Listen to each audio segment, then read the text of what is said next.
If anyone knows the game,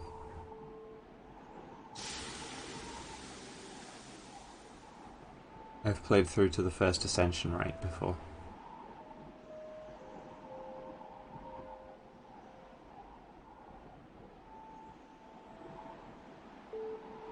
This is going to be another press a button on this title screen thing, I think. Yeah. Supergiant like doing that.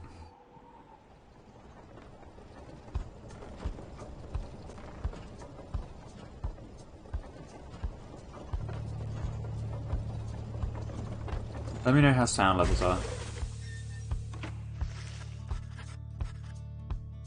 Your days in the downside brought slow, lonesome agony. Now as you lie yielding to the elements, something rumbles into view. 3 shapes emerge, each clad in strange attire. And what I love about this is you can hover over stuff and it will tell you what that means. So the downside is a vast purgatory into which the Commonwealth casts its convicts and its enemies. None have been known to return from the Forsaken Land. Another piece of filth expelled from the Commonwealth.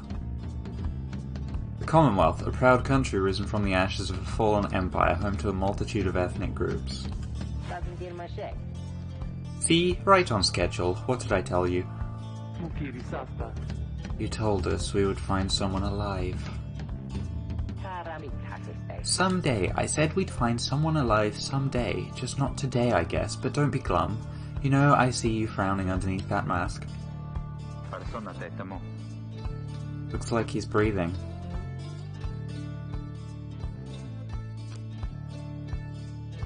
There we go, that's where that setting's come in. So you can swap it there, which is really nice that you can swap it in-game. Looks like she's breathing. It seems she still is. Then stand aside, I shall send her to a better place. She's a she. Can you people just tell?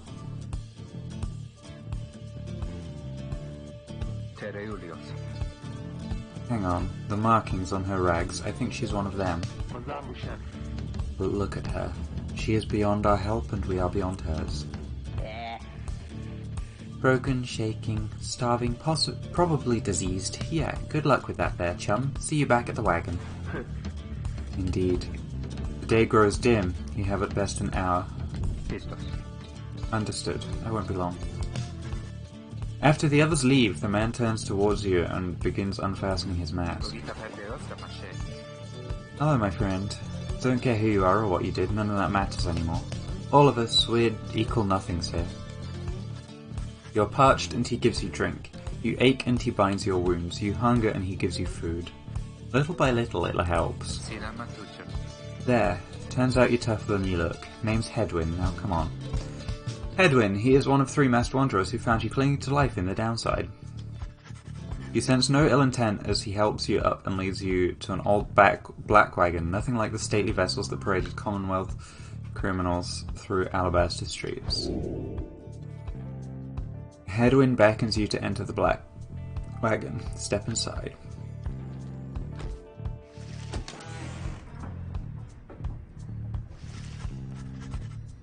The weather-beaten wagon is as much a mess inside as out. You see the masked woman and the talkative creature taking stock of ancient-looking books. I'm back. And with a guest. She loosens the clasps on her mask. You may call me Jadariel. She is the most imposing of the 3 masked wanderers who you found clinging to life. Who found you clinging to life. And as for myself... The small one struggles with his mask. Jadariel soon assists him. Ow! That is to say, you may regard me by the name of Rookie Greentail. He's the smallest yet loudest of the 3 masked wanderers who found you clinging to life. Such pleasantries out of the way, the honoured woman then motions to the others. The horned woman then motions to the others. She glances at you sidelong as she speaks. Can she do it? Hope so. I haven't asked her yet. What? Then what are we waiting for? Hey, sister, nice meeting you and all, but tell me something. You know how to read or what? He's asking if you are a reader. one who can derive meaning from text. Literacy has been prohibited for centuries. Those with knowledge of the old ways violate the law of the land. Admit it. Over time you managed to learn something of the old ways in spite of Commonwealth decree. Literacy is a serious crime.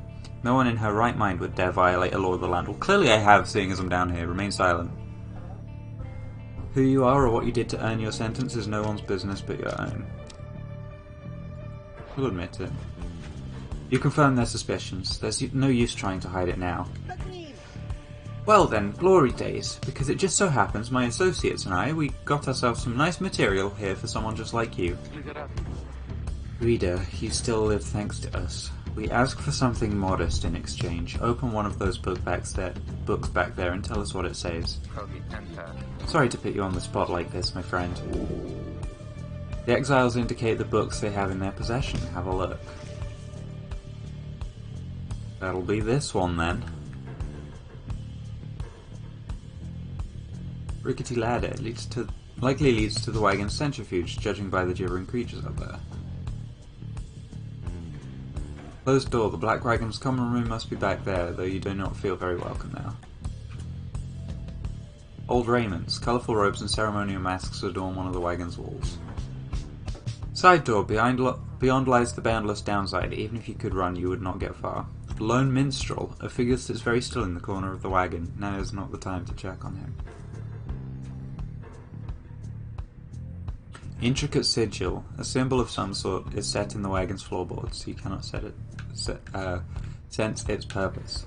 Strange book. One of several such heavy, ominous volumes. The exiles you meet seem very interested in them. Interact to learn more.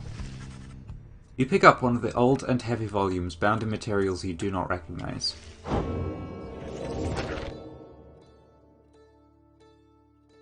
Forward. What I really like is you can just do that and it comes up in much clearer text. Little Rose is in front of my choices. Oh no. Hang on. Give me one sec. Little Rose can go up here for now. What did I just move? Oh, that's the... okay, yeah. There we go. That'll do for now. We'll see where that needs to go in the future. You, dear reader, are an exile of the downside, such as we, the 8 who wrote this book of rights. That you possess it and have the capacity to glean its words is testament enough to your potential. Thus we reveal a path from this forsaken place to freedom, a homecoming in glory. The stars themselves shall be your guide. Ere the turning of the first year's solstice, seek the nearest longitude beneath the brightest of 8 as they align as shown. Arrive as a triumvirate, clad in the raiments of the rights, bearing this book. Oblige the voice that tells you more. A formal welcome undersigned by the 8 scribes. Which is all we have right now. The book describes a complicated method through which exiles can return to the Commonwealth. The words swim through your mind as Hedwig gets your attention. Well, friend, what does it say? But then your vision starts to fade and blur. You feel your body weaken and give out.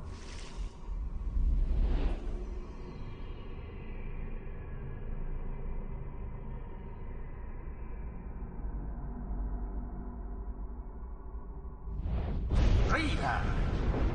Dare you tamper with forbidden knowledge? So soon after your sentence into exile. 'Tis true what the book says. You can be free again.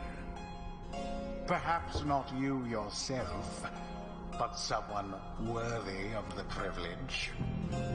You witness now the path toward salvation.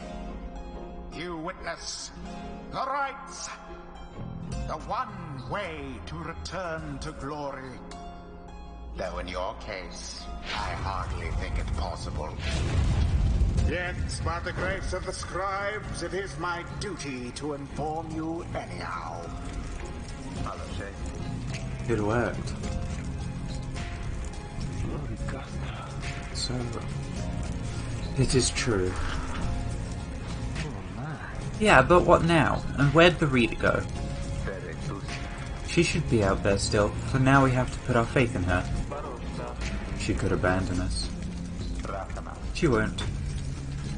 You look upon the three of them from beyond as Hedwyn then calls out to you. Reader, we aim to free ourselves. We will not grow old and die in the downside. And now, I swear to you, when we get out of here, you're going to come with us. But first, we need your help. Show us the way. Freedom. You focus all your mental faculties to do as Hedwyn asked.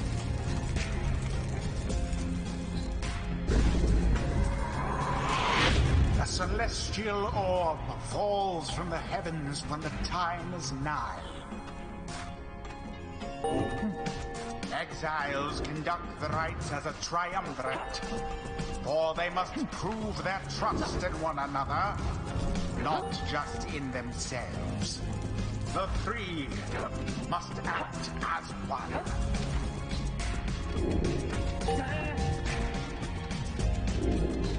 Alright, Exile's abilities is shown here. Okay. Now plunge into the pyre with the orb and be purified. Yes, the exiled rookie has the way of it. Whoever steps into the flame is banished for a time. His or her cohorts must make do on their own. Oh, but it is not so simple. In the rites you shall face adversaries whose own freedom is at stake. Beware the aura that surrounds them, as they shall beware yours. The aura is your wrongdoing. Accept it as a part of you.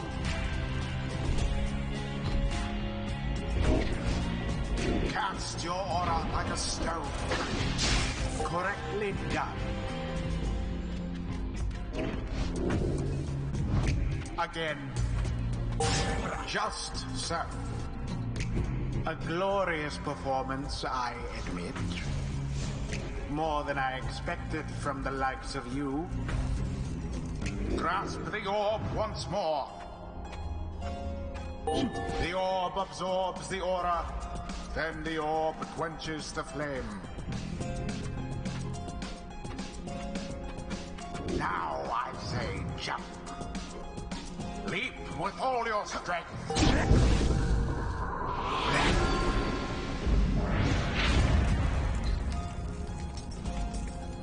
Now snuff out the adversary's pyre whilst yours yet burns.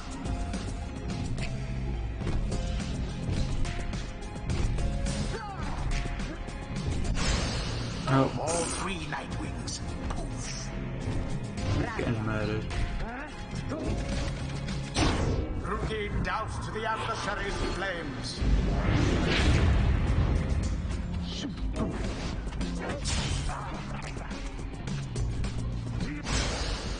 Oh, you poor Nightwings.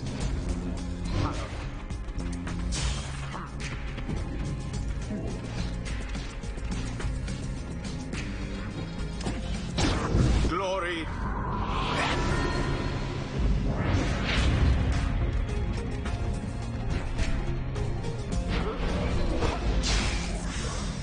Audacious art. Oh, that's an achievement. Okay. The rite is complete. There, dear reader. Team kill. I got an achievement for that. Or do you? This was but a glimpse of that which lies ahead. I would tell you to turn back, cast down your hope. But all those such as you never listen. During the rites, only one exile on each side is permitted to move at any given time. The three must act as one. The others are still picking themselves up as you awaken. Well, that was something. That was our way out. So now, we just follow the stars or what? supposedly. Reader, come. Let us regard the night. Jadariel leads you outside where a clear night sky awaits. Now, show us, before the howlers catch our scent, where shall the rites commence? You gaze at the stars, seek out your destination. Goal, the South Star. The South Star burns bright over a massive ridge of stone much further than the naked eye can see. Interact to determine the location of the next rite.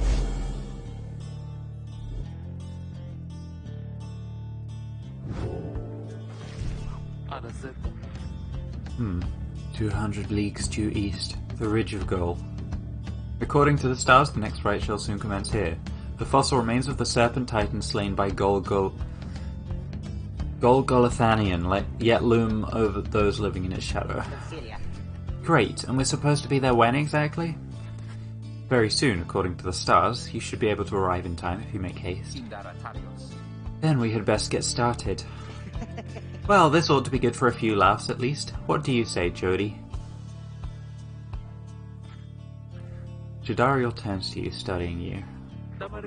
Reader, do not deceive us. Pray we make good use of our remaining time. What she means is glad to have you aboard, sister.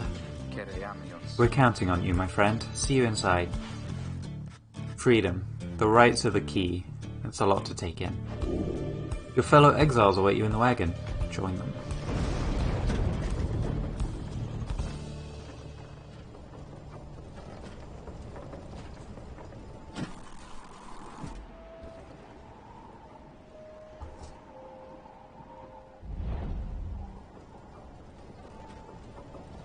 Downside Prairie. You arrive in the Downside Prairie, one of the Downside's only verdant regions. It only gets less hospitable as you progress further north. Where the road ahead is forked, there is a lack of consensus about which way to proceed. I'm telling you, we ought to take the northern paths. Got an associate holed up in Hollow Route I've got to pay a visit to besides.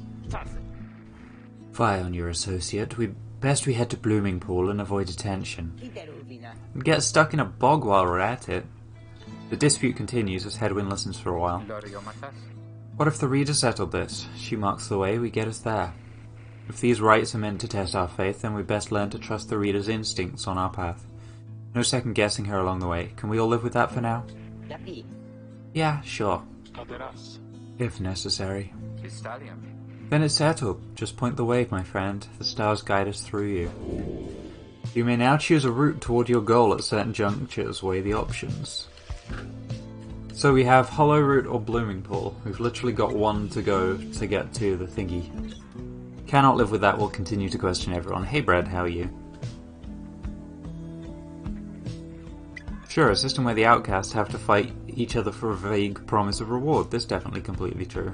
Yeah. Hollow Route. The northern route to the Ridge of Gold goes through a small exile encampment. Rookie knows someone here who owes him. Or Blooming Pool. The southern route of the Ridge of Gold goes through a humid area pocked with hot springs. Jadariel thinks she can find rare flora here. Had a meeting too early? Oh no.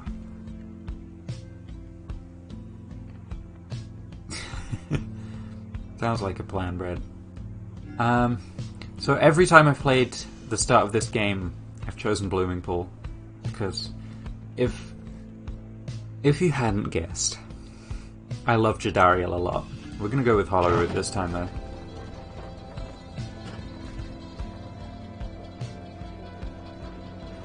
Because I've never seen that before and I want to.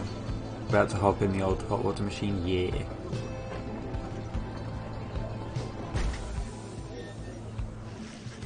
As you pass through the squalid little area, you hear boisterous voices coming from what looks to be a public house. Rookie stumbles forth from it holding something in his paws. Oh, hey sister, just wrapping up a real important exchange back there. Hang on to this for me, will you? We'll have to drop it off if we head further north. You received a plain parcel, you cannot tell what's inside. Certain types of luxury goods just find themselves, somehow find their way down to the downside. I'm assuming that's drugs. Probably.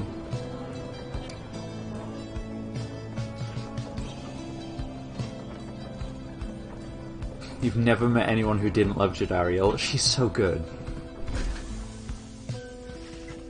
Black Wagon grinds to a stop at the base of the Ridge of Gaul. The others ask you to assist with making preparations for nightfall and the commencement of the rite.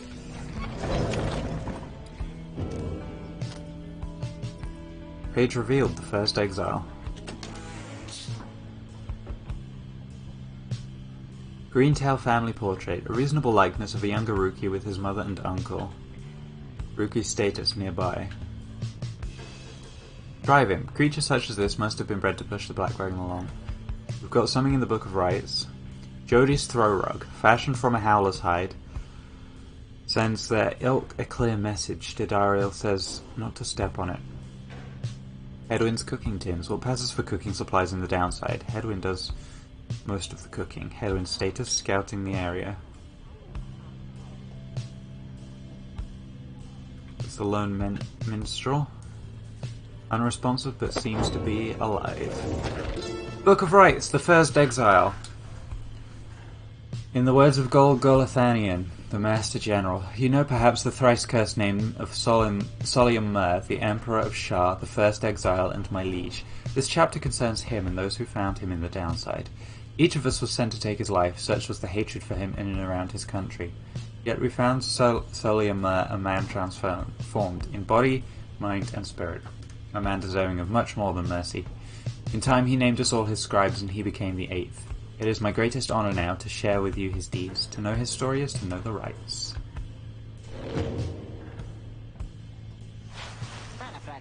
Hey sister, appreciate you taking us up through Hollowroot back there. About that, are you certain that parcel will fetch us an adequate price at the slug market? Surely we could have procured some sort of rare fungus had we gone the other way. Much as the other... I love the idea of procuring rare fungus there, Jody. We said we wouldn't go around second-guessing our good sister's decisions, right? Jadariel says nothing in response, but soon changes the subject. She has that same dismissive huff that Meg does. Night falls soon. Come along, Greentail, we have much left to prepare. The two of them soon go about rummaging through the raiments and the books strewn about the wagon, leaving you to your own devices.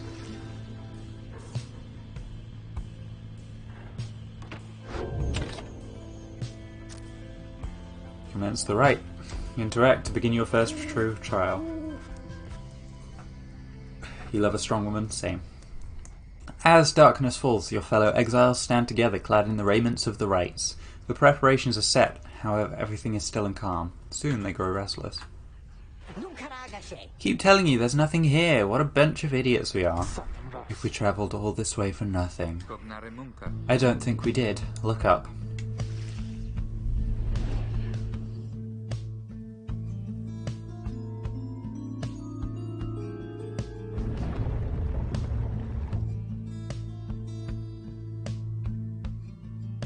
The goal of each rite is to extinguish the adversary's pyre using the celestial orb that falls from the sky. Jesus Christ, I'm yawning. The stars align at last. You reach the Ridge of Gaul at the appointed time, and your triumvirate is ready. Your adversaries in the rites this eve shall be the accusers. Whose ever pyre yet burns once the other is extinguished shall step closer to freedom. Now let the rites commence.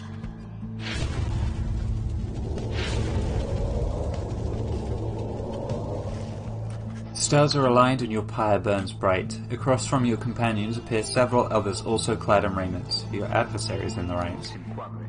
Everyone ready? Let's hope so. Be still. We have a visitor. Red does actually have at least one voice line in Transistor. The one whom she refers to stepped forward. At last, the Nightwings grace us with their presence. I see that the reports of your demise have been exaggerated after all. Even I was beginning to think you were gone for good. Nobody moves, save for the man robed in gold who unfastens his mouth.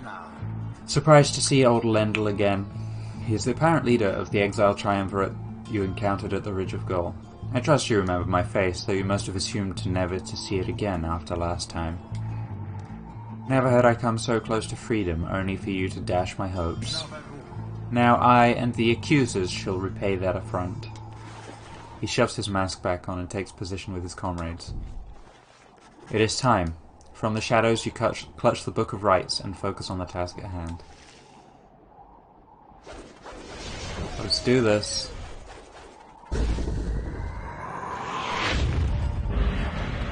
Begin!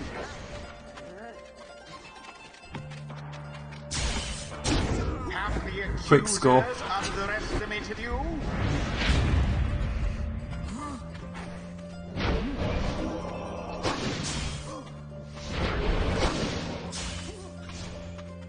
Now for their pyre! Fear not the purifying flame. Jump in with Edwin. No, I shall not accept defeat from you again. Hear me, accusers, stand your ground. Let your auras boil and rage. It seems that you have flustered the accusers. We have rattled them. They mean to draw us out. Then we'll just have to run more circles around them. Hold B to fling the orb into the fire. Did to deserve his exile?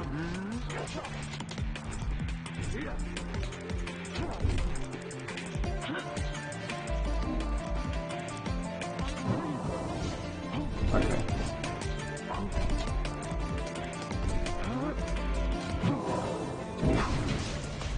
Ooh, they caught it. Alas for Lendl.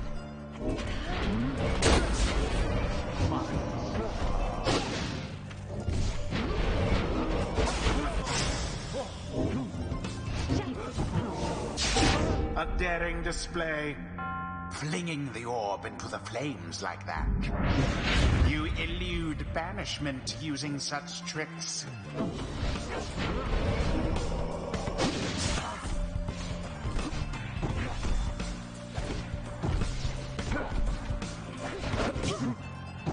Oh, we crashed into them in the air. Oh no. No. Okay.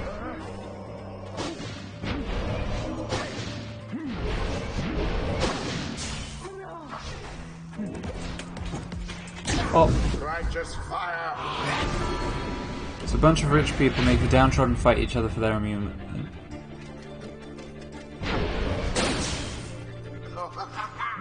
Oh, Jesus, lagging.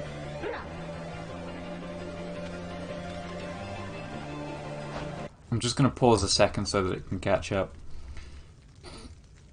I don't think the people above even know about or watch this. Is the thing.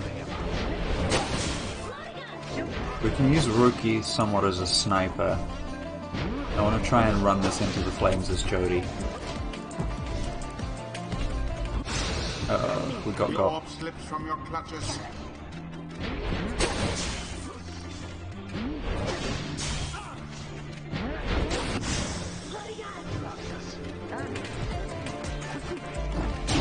Onward thus to greater glory. Or we can just jump in with Rookie. Now go on, just once more.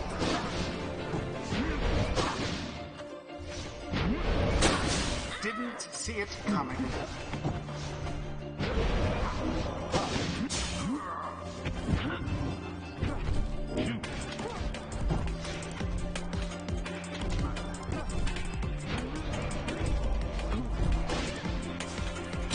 And it is done. You have prevailed. Rejoice then in your single fleeting victory.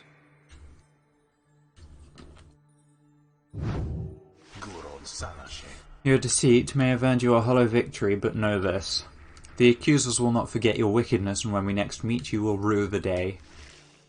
He's not happy with us. Bask now in the wisdom of the scribes. Oh. The exiled Jodariel has gained enlightenment. We've withstood Only worse the nights than enlightened this, can though few regain is strange. their freedom. Choose a mastery for Jadario. We have Sins of the Fallen Emperor. I need to turn the music down a little bit, it's loud. Right's mastery is enhancing a demon's strength and physical prowess. Or Boons of the First Exile. Right's mastery is enhancing a demon's spirit and sheer force of will. So we could instantly regain stamina after banishing someone. We could go for double rush. We also get... Oh...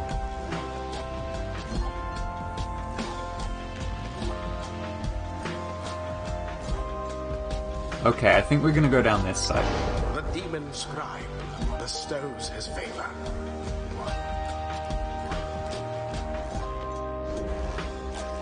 You'd written Pyre off, but this seems cooler than you'd thought. It's very fun. After the rites, the accusers disappear into the darkness. As you return to the wagon, in the still night sky you see a single star burns brighter than the rest, beckoning you onward. This will be the one that shows us where the next rite is.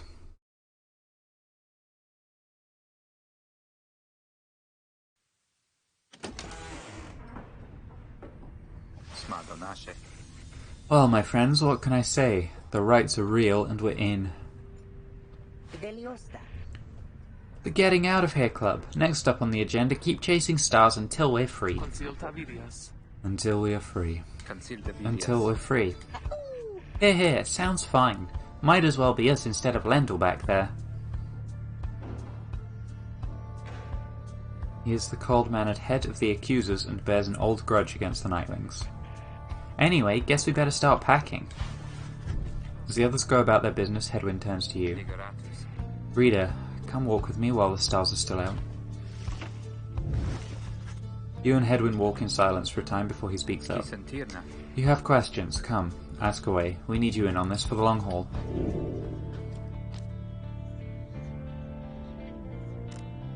Ask how he got the wagon. The black wagon and its contents belong to a group called the Nightwings. What happened? You ask Hedwyn how he and his companions managed to come into possession of this black wagon and what happened to its former owners. He maintains eye contact and his smile.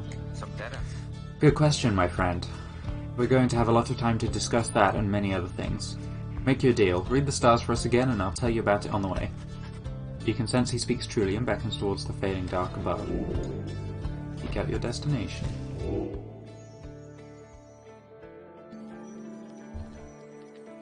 Jomur, the Dusk Star. The Dusk Star burns bright over an ancient spring in Jomur Valley.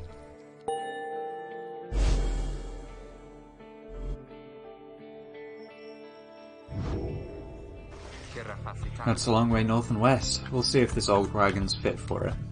Then he turns to the others. How's it going, rookie? Imps fed, wheels clean. Status, Jody?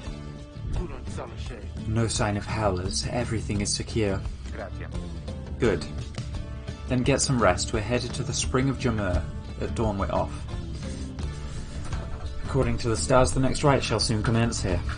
The Alpha Chief hoped bathing here would cure his ailments, but it only made him itch.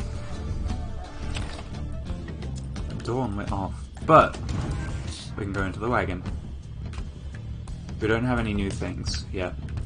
So let's talk to Rookie. You find Rookie rummaging in the corner of the black wagon. Hey sister, know what? It's good having somebody else around besides those two. So, come to think of it, there's something I wanted to get your take on, and you have to promise to tell me honestly. Would you say... what I mean is, He hesitates, trying to find the words.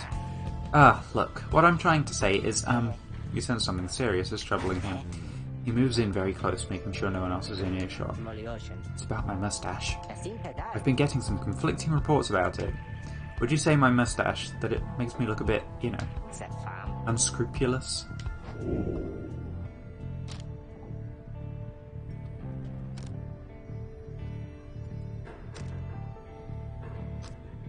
I think we're going to say it looks perfectly fine. It's very handsome and if anything gives him a distinguished sort of look.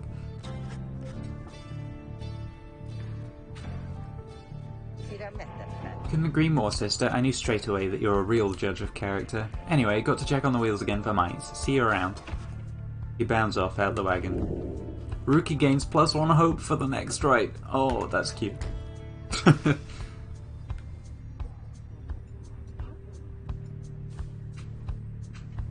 Okay, I think we just need to... No. Oh, you observed the man slumped in the corner of the wagon bearing some sort of stringed instrument. You sense he lives, but nothing more. It seems inopportune to ask about him now.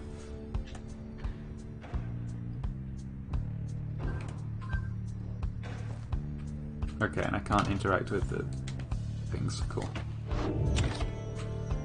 Continue your journey.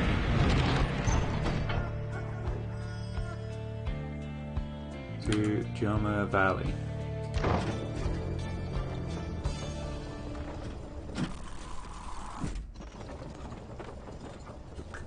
I love how, inexplicably, our carriage can just jump over things.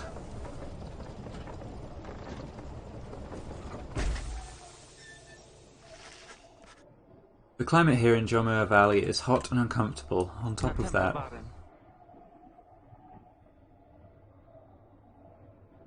I need to burp apparently. Jeez. We have a stowaway. Oh, can we go home? She must have latched onto the undercarriage as he crossed the ridge. Her manner is odd, though he says she means no harm. She must have overheard some of your fellow exiles' conversations. You need but say the word, Hedwyn. Oh, come on, you can't be serious, Jody. She's just some kid who managed to climb aboard our wagon undetected, but still. Do it, Jody. Jadariel approaches the girl and looms over her. Listen to me, girl. We cannot guarantee that we shall get you home, or any one of us, but at present we have room for you and adequate provisions. You may accompany us for the time. Jadariel leaves without awaiting a response, presumably to make room in the wagon for your new guest. The stowaway is overjoyed at this. Really? You're so kind. You're most kind to someone just like you just met, like me. May the 8 scribes smile upon you all. She clasps her hands and bursts into laughter and performs some sort of dance. Ruki stares at all of this and leans in close to Hedwyn. Hey, so, what gives? First the reader, now we're taking her along? What, we're gonna take in every mite bit and drive imp we find now too? Easy, Ruki. I think he'd want for us to bring this one along. Who, Sandalwood? The apparent name of some mysterious informant of Hedwyn, Jadariel and Ruki. I thought you said, he asked, we find someone to fit in every type of mask. Near as I can tell, yours would fit her just fine. He asked that we used our best judgment. Besides, we sent her away, she'll go telling anyone she finds about us. We can't risk that right now. So, I can come in? It's very hot, and I'm a little thirsty and a little tired too. Yes, you're welcome here with us. One question though, what do we call you? Well, this is embarrassing, I think, but I don't know for sure. It's just, back home they called me lots of names. Like, for the colour of my hair. They made fun of you just because you got grey hair? That's it! My name, it rhymes with grey! It's just, they called me lots of names. You sense the girl is struggling to recollect a certain name she felt best suited her. You think you can help the stowaway girl make peace with her name. So we've got May, Kay, Fei, Day, Zay, Shay, Ray. Lei, Che, Nay, Tay, Zhay, Gay, Bay. We're going to reconsider the first set of names.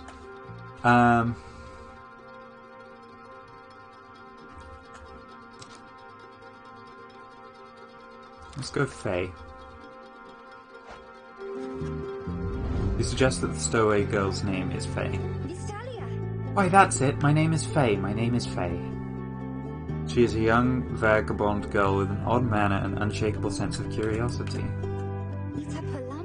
Where I'm from, they called me Fei the Fair. But I guess maybe you don't have to say that part, because I really didn't like it. Your fellow exiles decide to bring Fei along for now. She almost collapses from exhaustion, so you take her in and show her somewhere she can rest.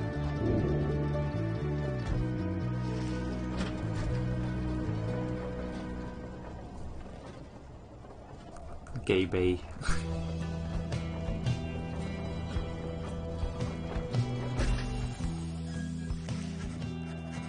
Black Wagon arrives in somewhat peaceful stretch of Joma Valley. Your companions wish to hole up here for the night to give Fei and all of you a little time to rest. Black Wagon. Faye seems to have something on her mind. Faye seems to be recovering well since you found her. She seems fascinated by everything and everyone in the wagon. Oh, hi, miss. You're the one who knew my name. You guessed it right, you did. Thank you for your hospitality. I've just been eating with the imps and talking to the wagon. This wagon, he and I are the same age, almost to the very day, but I'm older by 3 weeks, so I'm giving him a hard time. Little brother, I call him. He's a good wagon, isn't he? He'll take us very, very far. My little brother, sure, he pulls at my hair at times and I don't like it very much, but he's family. I'm happy to be here with my family. I thought I had lost them all again. I thought that I'd lost them all. Oh, but we've stopped now, haven't we? Then I should go outside to dance, in case the scribes are watching. Bye, miss. Smiling back at you, she prances out the door.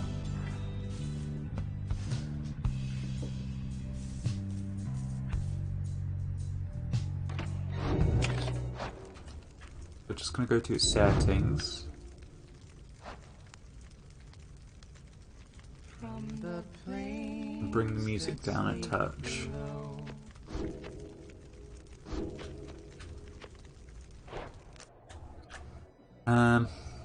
Consider your options. Your fellow exiles are taking a moment to unwind. Jadariel motions for you to join them. Best get used to your new life here, reader. We seldom get such moments of reprieve. Perhaps some further study of that book shall pass the time. You could join me for a little stroll if you're feeling up to it. Always something to be foraged around here. Or you could teach us more of what you know, prepare us for the next rite. In any case, we do what we can to stay busy, keep the sense of isolation well at bay. At certain junctures you may choose from several vocations, ways in which you can make yourself useful during occasional moments of free time. Use what time you have. So we can forage for resources. We can study in private. Or we can mentor a companion.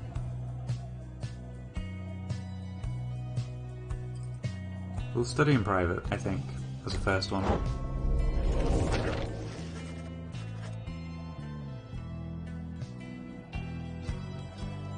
You find a relatively quiet clearing to study the Book of Rites with undivided attention.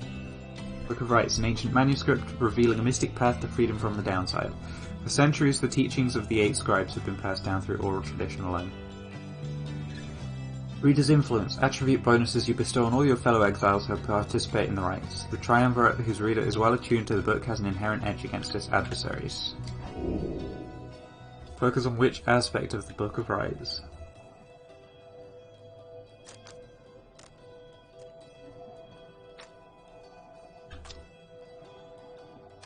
We'll go with presents.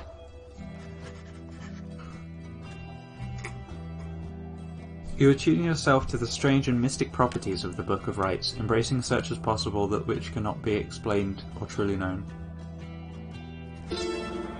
Inspiration comes to you in a flash, whether from the book or from within you cannot tell. Tenacity. Each rank raises your fellow exiles' presence, increasing the size of their auras, so they get +1 presence, which is nice. Finish studying.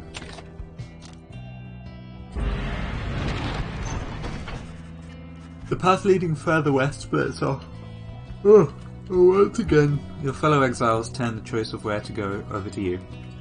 Faye seems enthusiastic for whichever route you choose. So we have Glue Hive. The north route across the Jimmer Valley passes the remains of the Hive Titan. Faye believes those who travel this path shall be as strong as Goal of the 8 scribes. The southern route across the Jimmer Valley is riddled with barren rock and bone. Faye believes those who travel this path shall be as swift of Jimmer of the 8 scribes. We'll go to Glue Hive. It just sounds more interesting to me. Faye is behaving stranger than usual as you pass through the dry flats of Glue Hive. The scribes, I think they're here. I think that they were here. Can you not feel their presence? In the sand and in the air and all about? At first you pay it little heed, though later you observe your fellow exiles seem to be in better spirits than before. Perhaps it was the previous day's rest that did everyone good. Your companions gain 1 presence for the next rite, so we've got +2 presents essentially. 1 from me, 1 from this buff.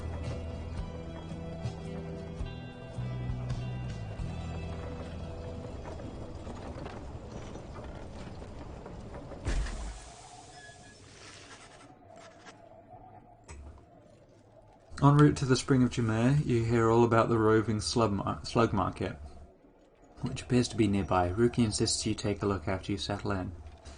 A crude trading post found in the downside. Commonwealth contraband sometimes find its way to the downside where it's traded and sold.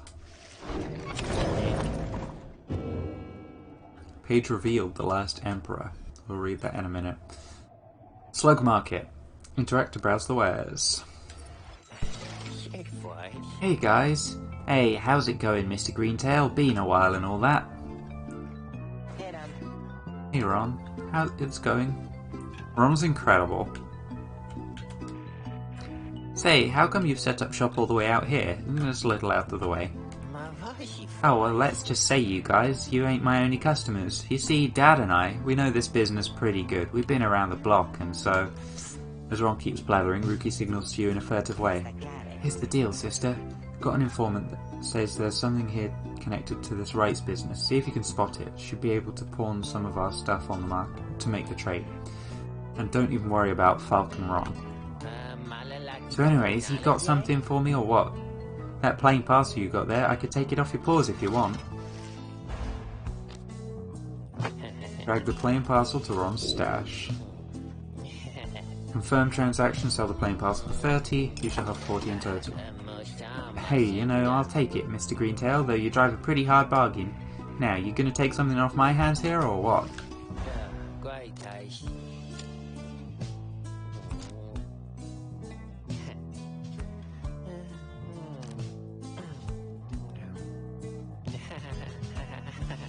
It wants us to grab the moon crest. That's a one-of-a-kind thingy you just got there, you know, and you got yourself a real good deal from me as well, so thanks.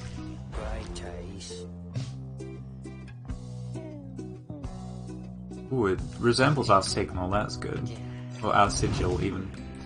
Apparently any of us bozos can get a little ledge out of that thing during the rites, I mean, just a question of who gets to try it out.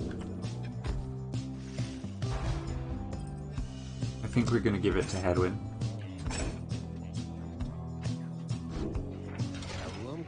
Anyways, Dad over here, his feet, you know, we've been having some trouble with his feet, getting real something or other from all the hoofing around, and so you see, Rookie indicates to you that now would be a good time to depart.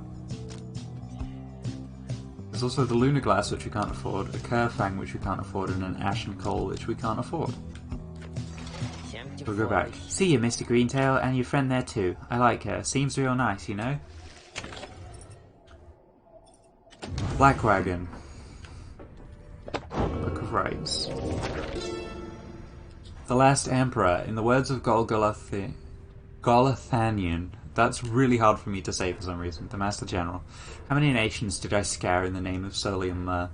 How many countries fell before our spears and blades? Such questions mattered less to me with every passing victory. Our legions swelled across the land, and our dominion grew. The Emperor Solium Mur paid all this little heed. He only tended to his personal affairs. Our legions relished the autonomy. We did not know that the Emperor cared nothing for his legions nor his people. He only cared for that which was before him. One day he learned of such a thing as to befit his name and vowed to seek it out. So you can read it off this bit, but also it's the font kind of... I find it difficult to read. Hedwyn, he seems to have something on his mind. Hedwyn motions for you to join him. While his manner is as easygoing as ever, you sense his contemplative mood. You were wondering about this wagon. It's a long story, but I'm going to keep it short. You last long enough in the downside, you start to hear a lot of crazy things. One of the crazy things I heard one day is there's a group of exiles out there fighting one another for their freedom, under the stars while wearing masks and dresses. Everyone I was with just laughed, but something about that story stuck with me, and I started to do some digging. Got in touch with Jodie, who I knew. She got in touch with Rookie. He knew who to ask, and it turned out I know how to answer. That's when we got in touch with our contact, Sandalwood. We talked only through messages. Never met in person, I must have gained his trust. He told me to go searching in the sandfolds, gave an exact location, told me to bring my friends, then he said to get a reader. The wagon almost completely buried when we found it.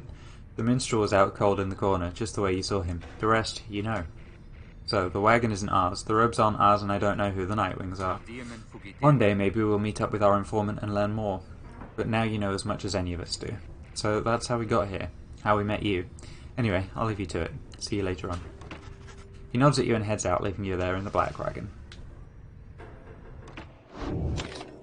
We're going to take a quick break here. I'm going to be right back. I'll see you in a few minutes. I'm going to go grab a drink and stretch a bit and rest my voice. Jeez, there's a lot of talking in this game. So I will see you in a bit. Be right back.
Okay. I have returned.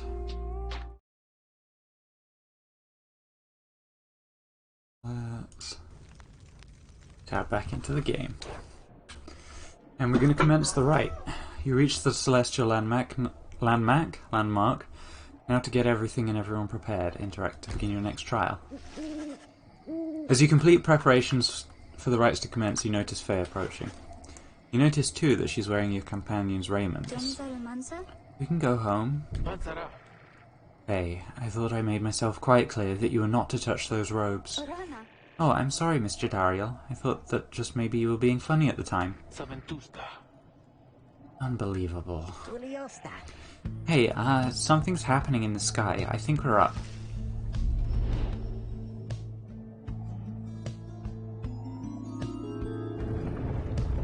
I was really in time with the music. During the rites, avoid the auras of your adversaries and banish them with your own. You lose aura when you grasp the orb. Reader, what brings you to the spring of Jomir? Jomir. It must have been the stars. That's what I need to say. Although it seems that your triumvirate now numbers 4 exiles, not the expected 3. The rules of the rites were not created for you to besmirch. Prepare now to confront the Fate. They still honor the traditions of the scribes, and surely have been longing for this chance. But first, you have a choice to make. The sky burns bright once more as your next adversaries in the rites approach. Is that they never released like a voice acting patch for the game? I like the psychedelic landscape, which more fantasy games leaned more into it looks. I don't mind that they haven't got like fully voice acted in the game. Their apparent leader is a bent old cur who regards you with a formal bow. At his side is an intense young man. I hail you, exiles of the Nightwings, and am grateful that you chose to grace us with your presence once again. I am called Dalbert Oldheart, and this is my son Alma. We need not greet them, father. We shall face you in the field this night, and may the victor's pyre burn eternal. But first we offer you a token of good faith and show of appreciation that the Nightwings have returned. Dalbert approaches you with something in his paw. His sensitive motives are sincere as he hands to you some talisman. You receive a Tailwind Crest, 2 quickness. Thank him and begin.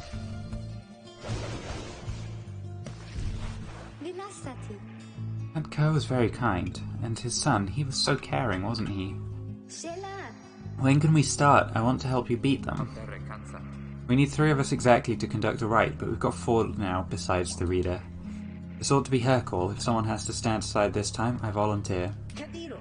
No volunteering, chum. It ought to be the reader's call, remember? Very well then, reader. Who shall it be? Prepare to make your choice. Who shall strive for freedom? So we've got Edwin.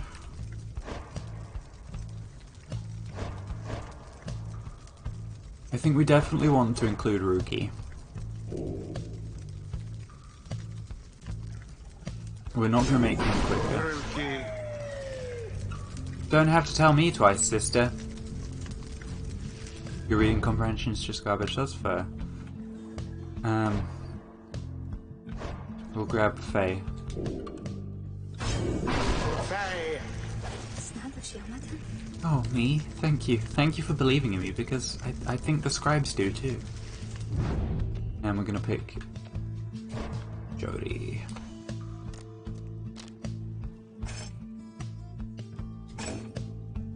Give her a bit more quickness as well. Jodariel. As you will. Very well. Hey, I'll have other chances. I think you did the right thing. Nightwings, I trust you are well prepared, for these old eyes yet see that the rites shall be commencing momentarily. Are you quite ready too, my son? I hope so, father. Here, now let me show you.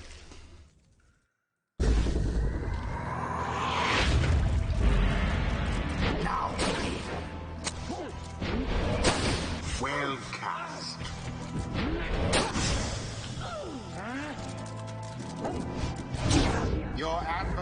Pyre is the first to falter.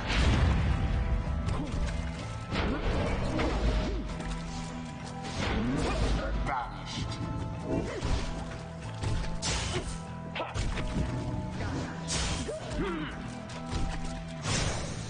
United. Invalid. It was a crushing blow. Getting a goal with Jody is always a good feeling. Look forth, my son, the waters of Juma Many Main, 6th of the 8 scribes of the Book of Rites, known as the Brave or the Alpha Chief. Brings blessings unto us this eve, perhaps our chance has come at last. You need like words and sounds if you can remember anything. That's fair. We need more than blessings to prevail against them, Father. Please, keep fighting. Collect moondrops. A boon come from the stars themselves. Oh god. Plunge into the adversary's flame. Distracted me for a second there.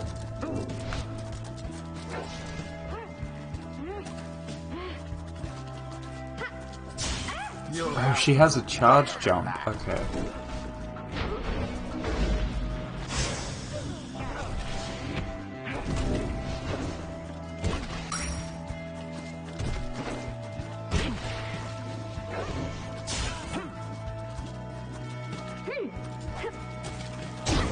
They plunge into the fire. I like trying to score at least once with each.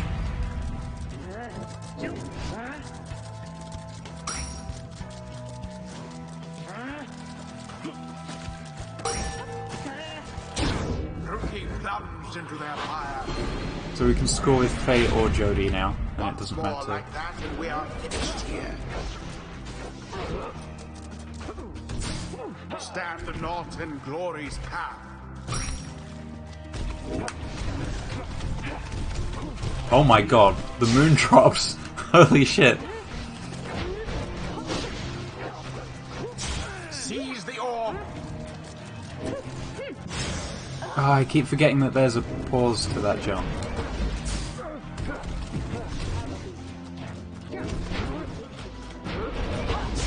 The orb is loose.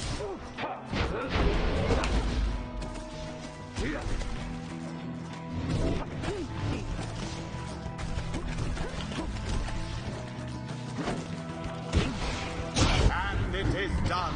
Boom. The Nightwings prevailed. It was a glorious performance, I must say. Hope things are well. You try to stop by whenever you can, but it feels Perhaps you shan't be like quite it's always so when you're ending. No worries, Memeton. It's always good to see you when you can show up.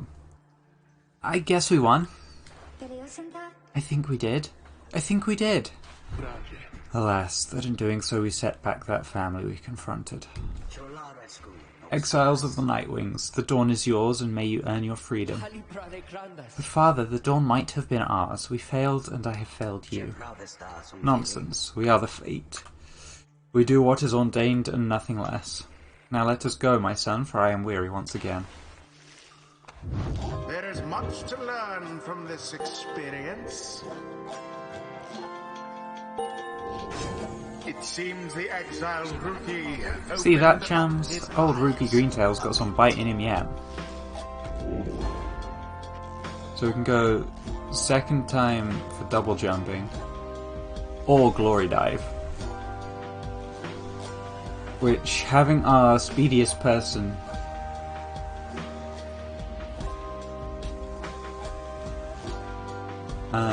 I think we go for this side. From the Alpha Chief himself. Until the next right. Hello. Excuse me. I mean, would you excuse me for a moment, do you think? You're one of them. What do you want? Father needs me. Oh, I'm sorry. I think that I forgot what I was going to say. I'm so embarrassed. What is the matter with you? It's against the rights for us to even speak like this. I did not know that, I don't think.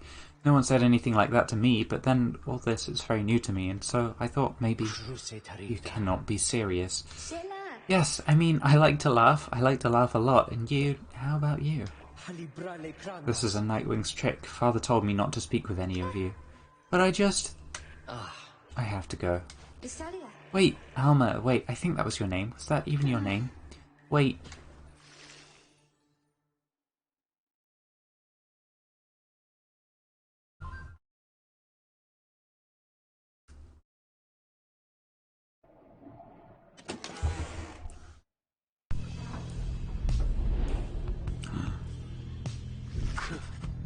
As you return to the wagon after overcoming the fate, you notice Jadariel tense up and frown.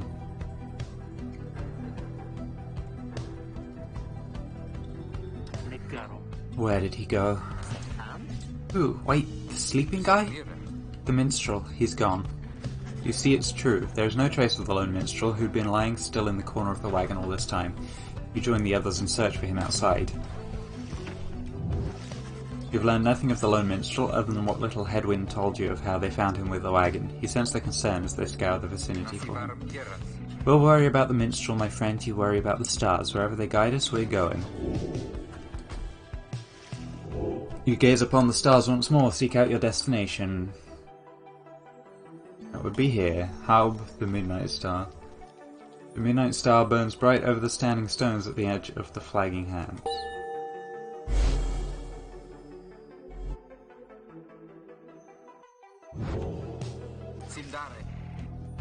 Everyone. Oh, excuse me. Everyone, we're headed back east, all the way across the valley. Towards the cairn of Haub, then. That's right, we have to risk it. What if that minstrel guy doesn't turn up by then? We shall find him, on this night or another. They continue searching for some time, however the minstrel is nowhere to be found. Ooh, we don't have to continue our journey, we've got another thingy. We can speak to Headwind again. After having prevailed against the fate rather decisively last night, you find Headwind off on his own. You sense he wants to talk about your decision to exclude him from conducting the rite. I guess we'll have some tough choices to make before all this is over, my friend. Just been thinking about that. I'm glad you let the others go instead of me during the rite. I mean that, all the more since we succeeded. I don't know what's more intense, participating in the rite or just watching from the sidelines. Anyway, thank you for checking in. I'm off to go make sure we're ready to move. He departs to check on things outside. You sense that he has no misgivings about what transpired and is more concerned at present about the missing minstrel.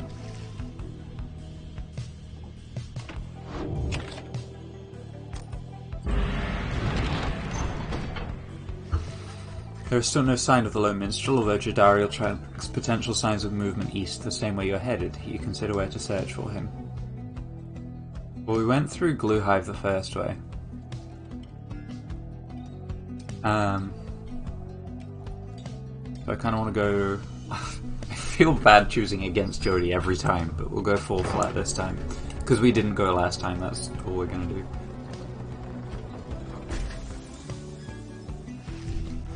As you travel through the desolate sprawl of Fall Flat, Headwind seems more ill at ease than usual. There is no sign of the missing minstrel. Sorry about this, Jodie. I had a hunch you must have come this way. Would that our hunches could be more dependable, but do not fear, we shall find him yet. Sounds like a hunch to me. More of a promise. You pick up bits and pieces of the minstrel's significance to your fellow exiles. He was there when they first discovered the Black Wagon, but they refused to say much more for now.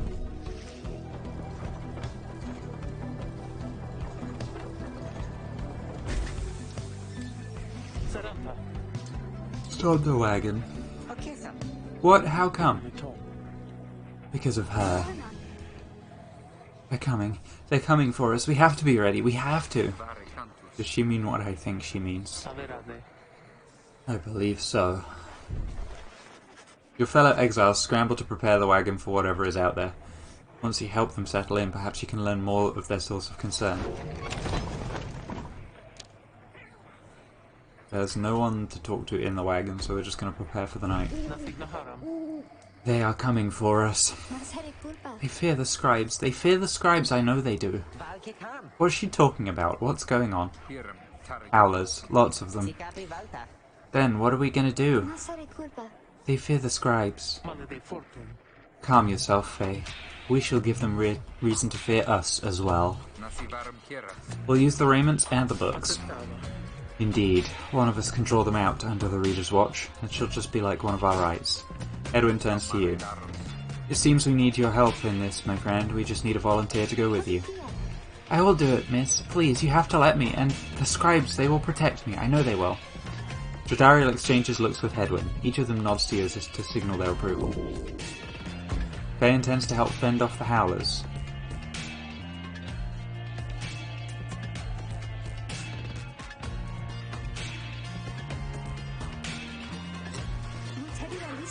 That howling sound, it means they're here. Oh, by the scribes, they're here. We've got to defend our Pyre from Howlers.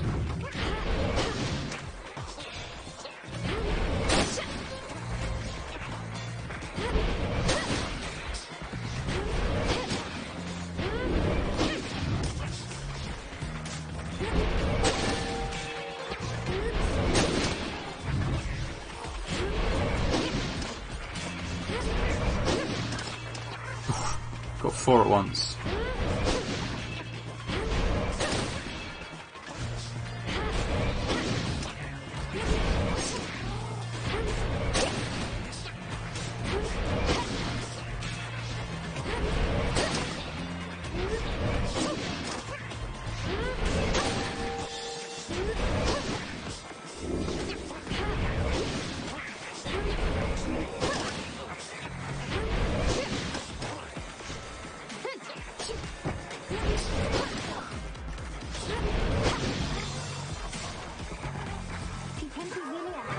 More, I think. There's many more. Oh, here they come, here they come.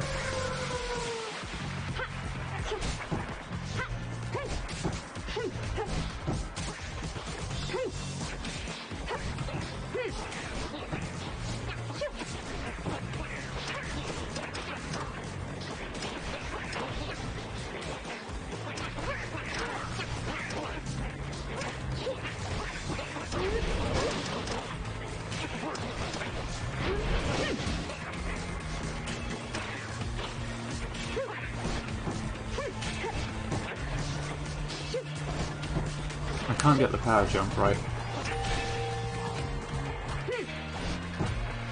I don't know why.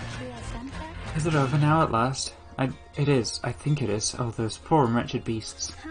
Just then, Faye spots something creeping toward her. Whoa, what? Hey!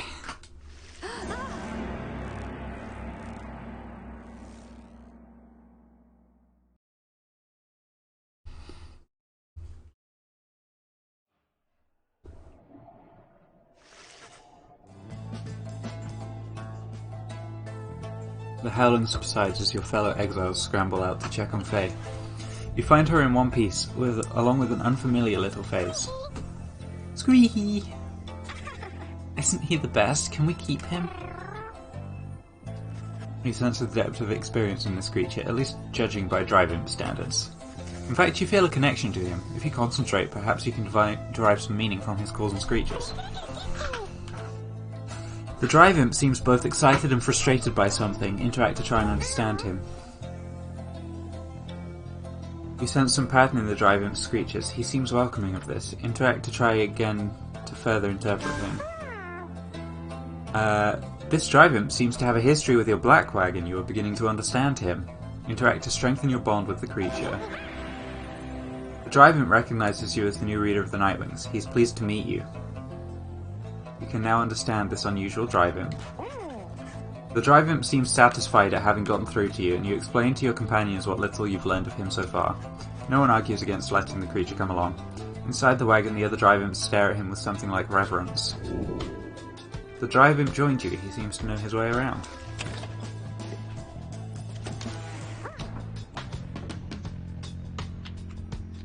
We've got Faye's scribe catch. As the bundle of sticks Faye insisted in hanging on the rafters, she believes it brings good fortune.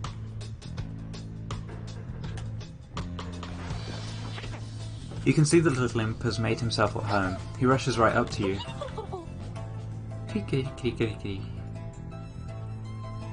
Your new imp companion seems to be very pleased in the wagon. He indicates he was able to find you thanks to the swarm of howlers. He has no love of howlers, and they know not to mess with him either. He plans to set up a nest that should ward off any further trouble from them. He looks forward to the road ahead with everyone and believes it shall be worth it. He seems to be saying he's happy to be back where he belongs, and he urges you to keep going. He bounds off towards his brother and settled in the wagon's rafters. That's cute.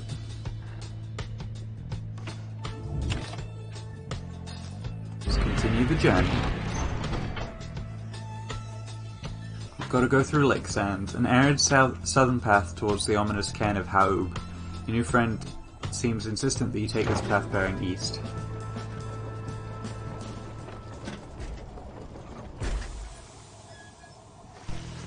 Hedwyn orders the wagon to a halt somewhere in the barren wastes of Jumur Valley. There's someone on the road. Be careful, everyone. The figure watching the black wagon from afar approaches, arms spread wide, although a hat and cloak conceal the figure's features. Then, the imp rushes out toward whoever it is. The imp is very riled up at the sight of whoever's approaching, though in almost a joyous way. Hey Boudet, how are you? Good time zone. Tizo, it's good to see you, and you found the others even faster than expected. The imp called Tizo appears very pleased. The lone minstrel turns towards the rest of you. Hello, we've not met, but I know who you are, or who you must be. I returned as promptly as I could.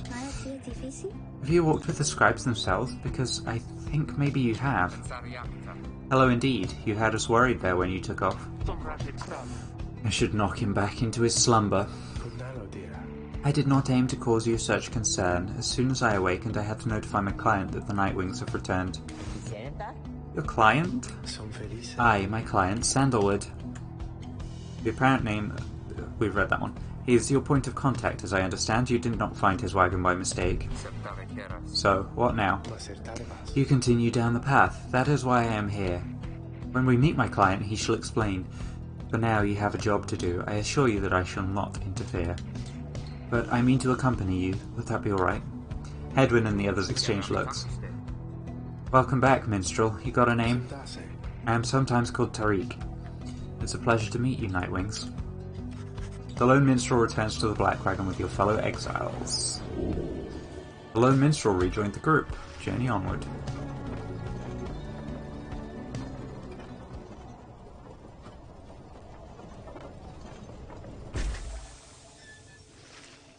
The cairn of Haub is a foreboding sight. It is here that the next rite is soon to commence.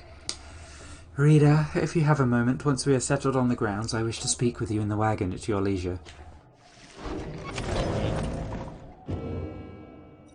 We have another page revealed as well. Oh, hey guys, fancy running into you on this side of the sand, so what can I do for?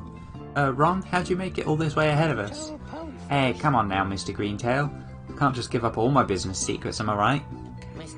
What I can do, though, seeing as you've been such a good customer and all, is provide for you a sample of a little something you might like. Here, check this out. Seeing as you bought that mooncrest from me last time, why, I'm thinking you could use this, and I got more if you want. You receive a pinch of stardust. It does seem useful. Thank Ron for the sample.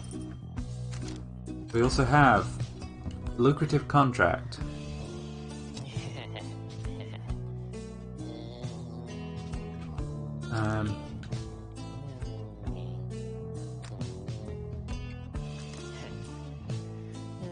Let's grab that contract. And we'll grab the stardust.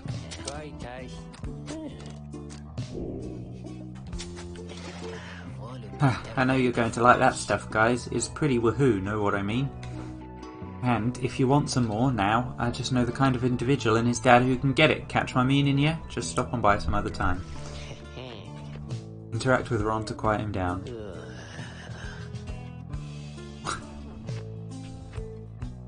Cool. You guys really are my favourite customers, you know?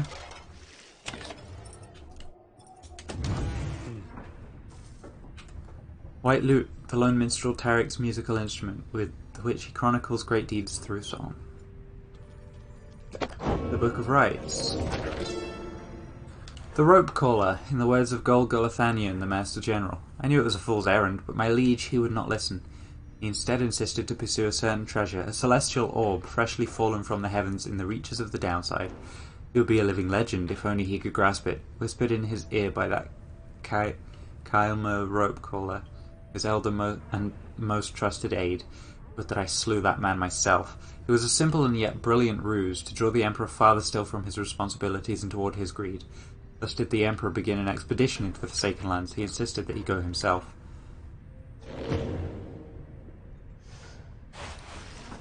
The lone minstrel seems to have situated himself in the wagon. He's very still, not unlike when he was sleeping. Reader, I shall keep this brief, as you shortly have a rite you must conduct. You have read something of the Book of Rites, which means that you may know something of my nature. On the contrary, you know not what he means, and he soon senses this. Forgive me, for I spoke too soon. Suffice it, I have served the Nightwings for some time. Conduct the rites with glory, and you shall achieve what you seek. The lone minstrel nods farewell to you and steps away. I think he might be the previous reader of the Nightwings, maybe. Let's commence the rite. You and your fellow exiles gather around the sacred site known as the Cairn of Haub, anticipating the hour that the rites are to commence again. All is quiet for a time, and then, from out of nowhere, charges in a gangly cur. He stops short and gives you a mighty sneer. That's Parker Ashport's real piece of work, just don't make eye contact. He is a troublemaking cur who thrills in the defeat of the triumvirates who stand against him. Oi, well, would you look at this lot? Even got one of our own consorting with the two-leggers. You're a disgrace there, mate, you realise? Good to see you, Barker. You're looking well. Didn't know you knew about the rites. Oi, I know about a lot of things, my friend. For instance, I know you're going to be very, very sad after we wipe the floor with you here. Don't know whose back you scratched to earn yourself a spot on the high and mighty Nightwings there, but I'm going to make sure all of you regret it, because why not? Sounds good, sounds good. The cur Barker laughs away as his pack stumbles after him. You hear them howling and cackling as the stars above begin to glow.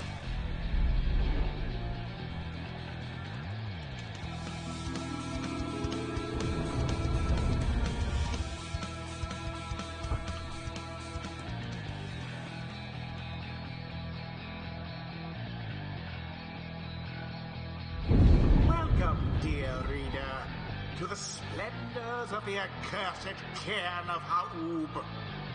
You shall find the downside grows less pleasant from this point. But first, there's a tradition to uphold. This time you stand against the dissidents. Even now they hunger to defeat you. Perhaps not simply to regain their freedom, but to deny you yours. As the stars shine down upon you, the pack of curs you stand against this night continues hooting and howling. Oi, come on you lot, let's boil some blood. Then Rookie pulls you aside. Look, sister, I don't know how to say this, but I can't go against these guys. Just trust me on this one, okay? You sense he means it. You may make a mental note to ask about his history with Barker whenever time permits. It's alright, Rookie, we can take care of them. Begging your pardon, but if you need another to stand at your side this night, I have someone here whom I would recommend. Do not be coy with us, minstrel. Don the robes if you intend to stand with us. Oh, it is not me myself. The rites are not for me. I was instead referring to this little one. A creature wearing tiny raiments appears at the lone minstrel's side. It's Tizo! Tizo seems to be volunteering to take on your adversaries the distance. Absurd. The imp knows the rites. He knows a great deal. So long as the Nightwings stand together, he should be at their side. Though you need not take my word for it. Tizo, our adversaries seem to be occupied. Perhaps you might quickly show our comrades what you can do. The little imp peers at you. He senses connection to the rites and he awaits your guidance.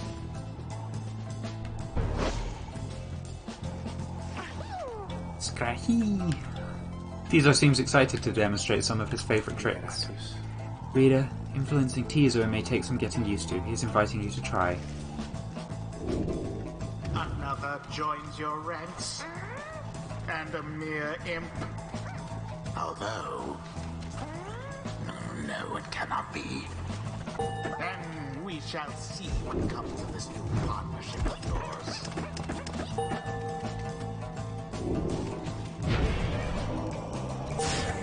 Oh no! Tizo can implode.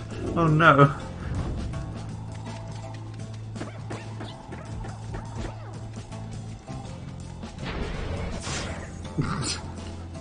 That's instead of casting, he just blows up.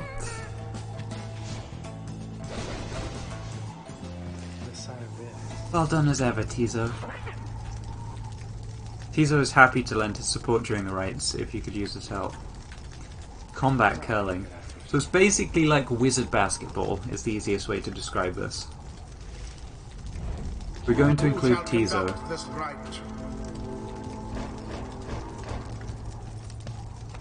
And we're going to give Tizo the contract. Tizo. We're going to grab Headwind because we didn't have Headwind last time. It won't let us choose Rookie. We'll grab Jody. It is done. Everyone ready? Let's show those curs what we're made of. Time's up, you swill. Come on, boys, let's get 'em.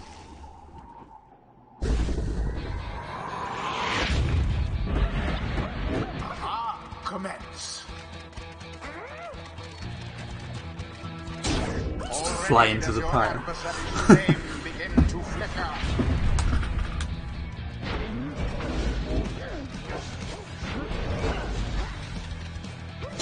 There it is. Damn it, they got ours. The two triumvirates are neck and neck.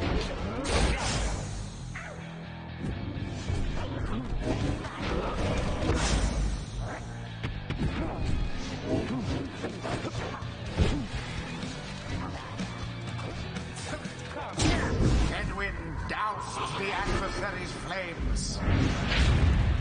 The Night's Wings now are closer to achieving victory.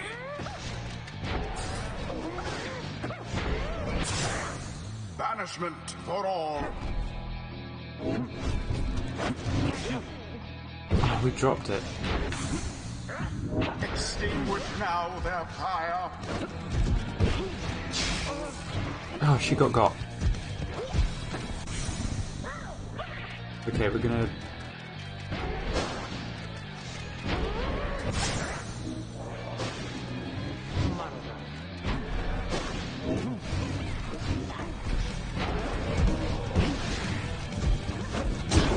There we go. That is how to snuff a flame. Get Jody in there.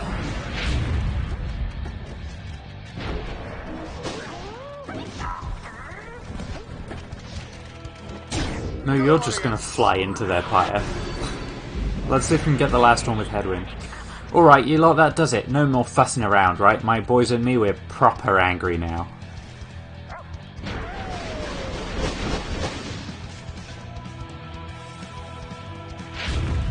Careful now. Your adversary Barker there seems rather fired up. Oh shit. Your fire weakens. We got.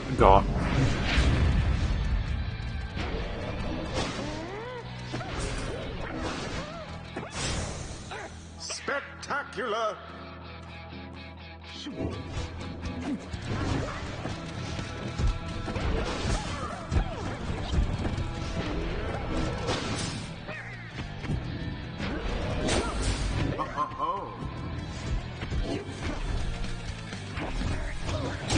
Barker throws himself. We got God again because I was trying to be fancy. Oh, I landed on them. A bit of a blunder. A rude predicament for the dissidents. And There we go. Got him. the Nightwings prevail yet again. Perhaps they do deserve their freedom after all. Thus end this night's proceedings. Tizo excited to have prevailed in his first fight with your group.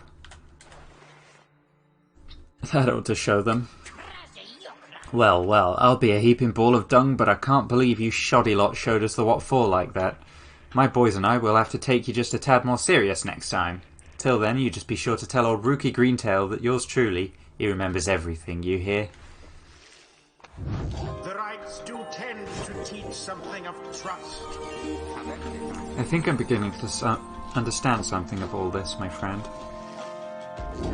So we have 50% more stamina. Ooh. Regenerate stamina twice as quick.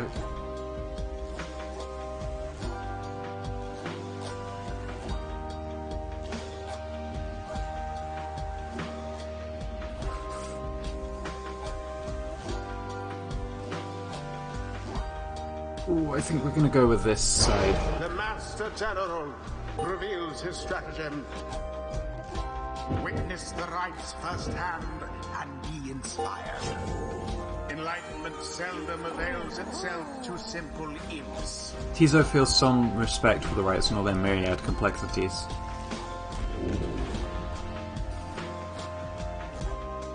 So we can make him super speedy. Ooh, if banished Tizo drops a moon sign, allies can instantly transport to from their pyre. We're gonna go with super speedy. Tis the influence of the imp scribe. Until the stars. Splendid was your guidance of the Nightwing's reader. Your fellows are fortunate to have found one such as you.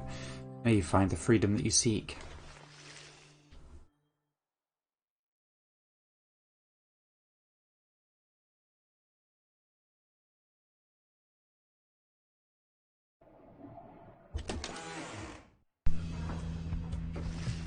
After triumphing over the dissidents in a pitched battle, a triumvirate of anarchists who conduct the rite for sheer thrill, you return to the wagon to recover from the night's ordeal and figure out how best to proceed. You alright, Rookie? Think so, chum. I just need a little time. Didn't count on Barker being caught up in all this. You don't owe him your conscience. You'll sort things out with him. You always do. I do not wish to interrupt, but the dark of night is waning. Reader, would you join us outside, please? You find Jadariel and the lone minstrel gazing into the sky above the valley, which is beginning to grow pale. You look towards the heavens, seek now your destination. Millith, the Bog Star.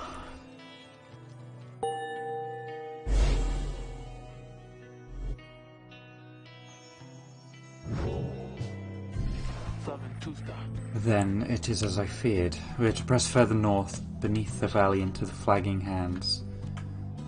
A gloom-filled, desolate region of the downside beyond which lies the sea. The scribes are watching over us. They'll protect us wherever we should go. Had you been to Flagging Hands, you would not say such things. The scribes have surely turned their backs on that place. If I may, the bleakness of Flagging Hands shall wear upon you, to be sure. I urge for you to take what rest you can, for you shall need your strength upon the road ahead. Your fellow exiles agree to turn in for the remainder of the night. At dawn you shall have to press deeper into the downside. Black Wagon. Rookie's there. You can tell something's troubling his Rookie, though he seems relieved to see you. Hey, sister, listen, I got to level with you real quick. You remember Barker, don't you? Not exactly easy to forget, though I believe you me, I try. Well, he's got me by the scruff. I've been down here a little while, as you can see by now. But Barker, he's been here longer. He's made quite the name down here.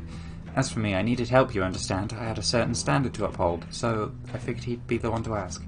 Then Rookie hesitates. But then his familiar grin returns. So what if I own, though, right, sister? I got people back on the other side, and just between us, we're loaded. I mean, rich. My little problem with Barker, soon it's going to take care of itself, just as soon as my people send the money through. So, I'm telling you right here and now, don't you even worry about it, and I'm sure everything on that front is going to end up real tidy real soon. With that, he scampers off before you can respond. It seems Rookie owes a debt of some sort. What's on the line exactly, you're unsure.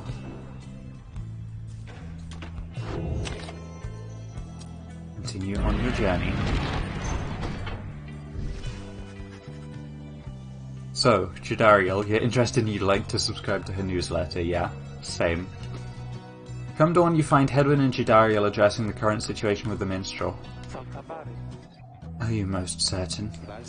Aye, madam. I make no claim the journey shall be pleasant, but it's necessary. Hedwyn motions to you as they continue talking. Seems we'll have some work to do once we arrive in Flagging Hands. Let's get going soon as you're ready. Sooner we get there, sooner we can leave. To Flagging Hands it is.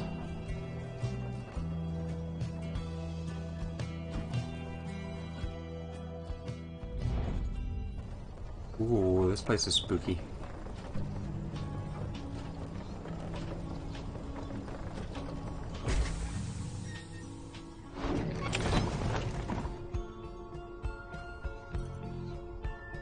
Okay, consider how to proceed.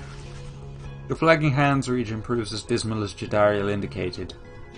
The air is thick and foul. How far to the pit of Melith? All the way across the marshlands on the coast. Reader, would you join me in the wagon for a moment? We have matters to discuss. Jadariel and Hedwyn exchange looks, then she turns to you. Go see what he wants.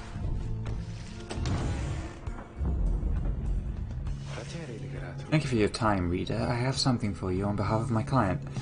Before you is an artifact called the Beyonder Crystal. You observe a shimmering crystal of some sort beside the Book of Rites.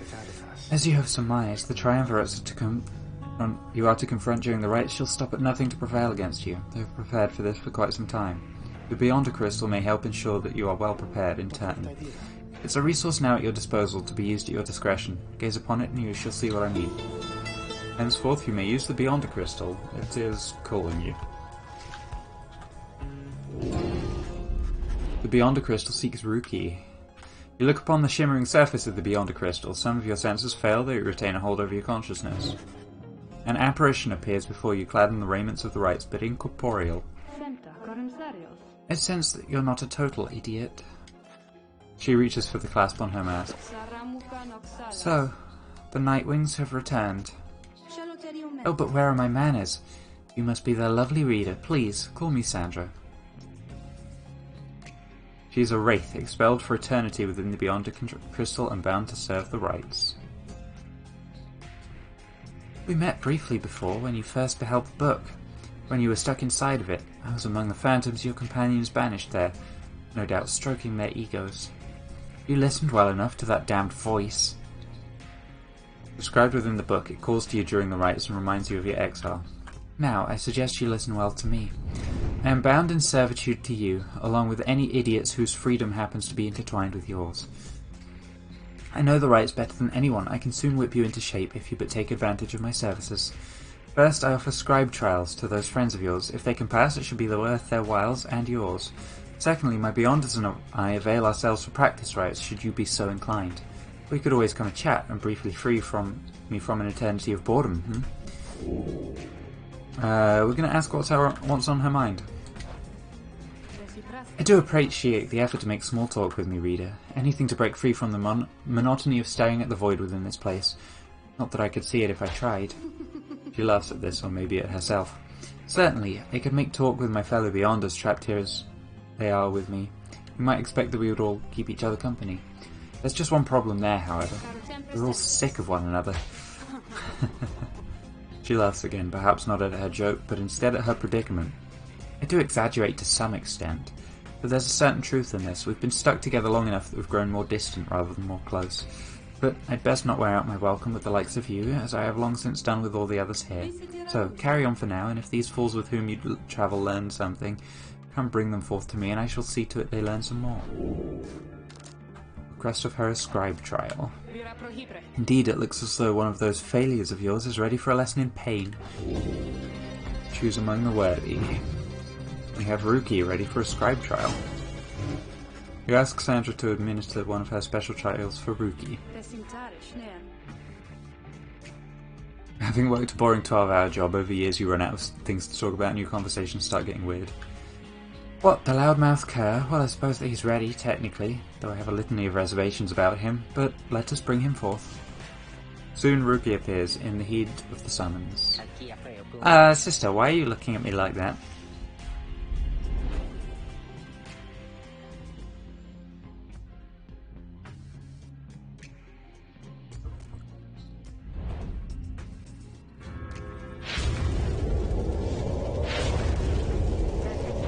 Alright, what's the big idea, huh? This some kind of trick you're playing, sister?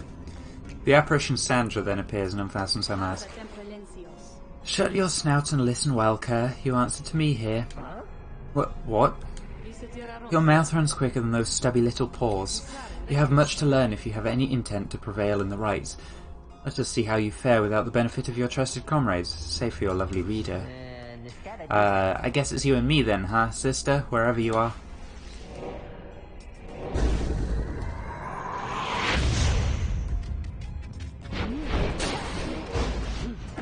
Okay, the things on the floor are uncrossable.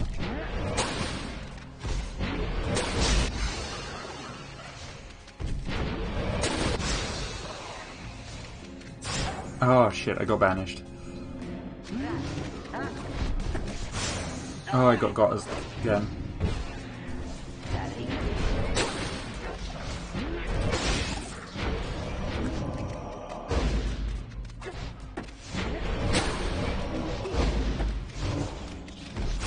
Oh shit.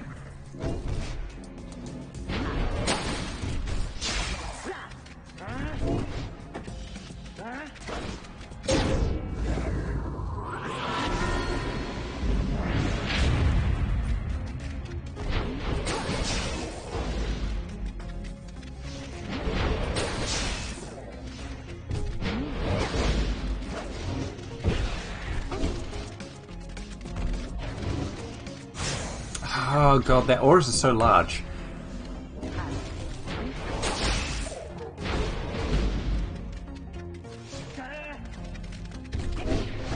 Oh shit. The freaking glyphs on the floor got me.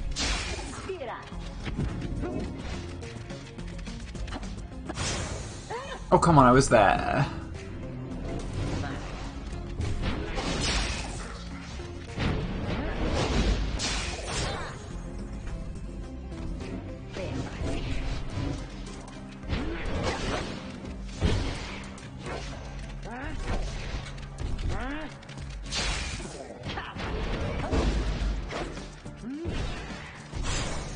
God, I got stunned against the wall there.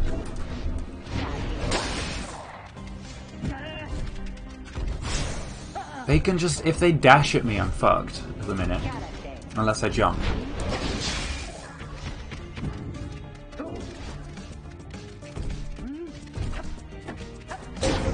Got it.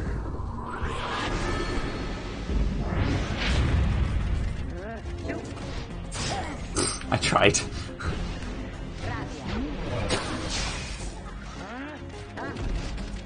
Okay.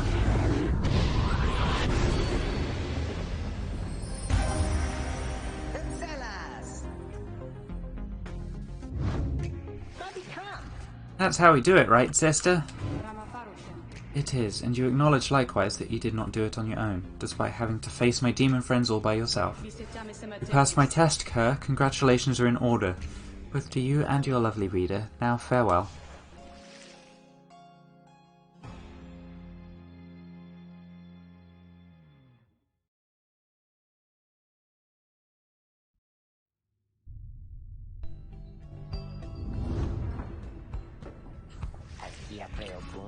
That Sandra kinda gives me the shakes, know what I mean, sister? Hey, what's that you got? You received Jameer's Fang. Ooh, for completing Rookie's trial.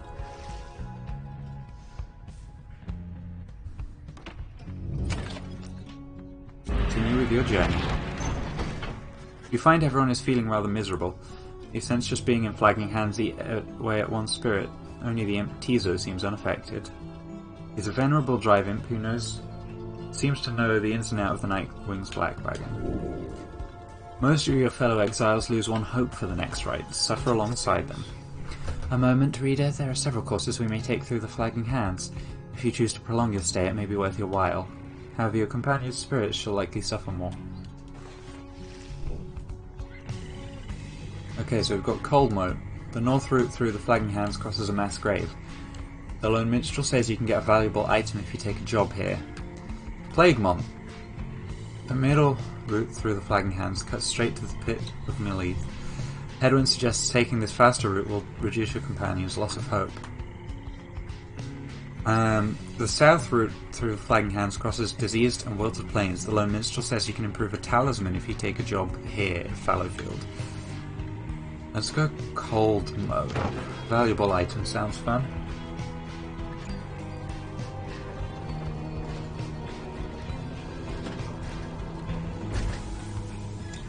We're going to lose a little bit more hope, but that's fine.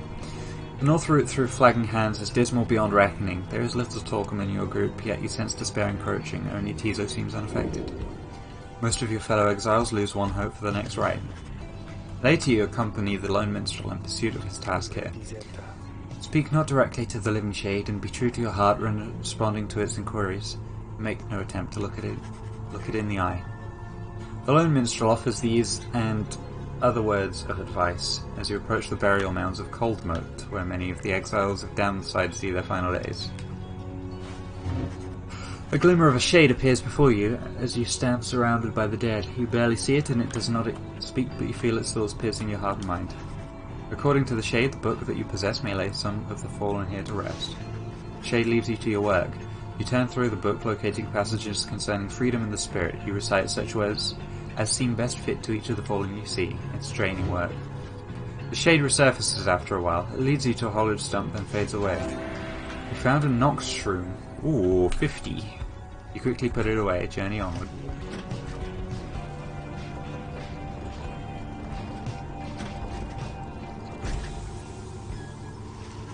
By the time you reach the pit of Millith, everyone besides the imp Tizo seems to be feeling even worse than before. Everyone loses another hope. Prepare for the rite anyway. This is going to be a rough one. Oh hey you guys, you know this place. A lot of folks but not a lot of customers, know what I mean? So have a look around. Got 3 new things. Faith Stone, Scribe Rock, more Stardust. We're going to sell the Nox Shroom.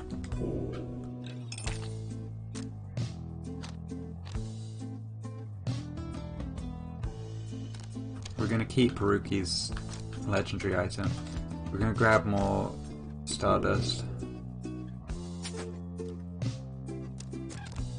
Ooh, that's a better pinch of Stardust, basically. Let's grab the Faith Stone as well. Those are all mine, dads and dads, you guys. Let's go to the wagon. Ooh, it's Jodie's turn to speak. Oh, we can choose various music. Okay. Book of Rites. Let's read this quickly. The Empire's collapse, in the words of Golgolathanian, the Master General. It was not long before the Empire began to crumble. With my liege gone, his own country quickly turned upon itself. I must admit that this collapse had started long before the Emperor's disappearance. His decision to give chase after a myth but hastened the inevitable. All the while, the rope caller stood by, awaiting such a time as he could rule in my liege's stead. He would be our people's saviour. His first charge was to organise a search for the missing Solium Myr. Warriors, pathfinders and scholars heard the call and prepared to seek him out. We're going to take a pause here real quick before we talk to Jodie. So I will be right back. I'm going to grab a drink and stretch and rest my voice a little, so I'll see you in a couple of minutes.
Hang on a second, my Spotify seems to have broken. Let me just see if I can fix that real quick.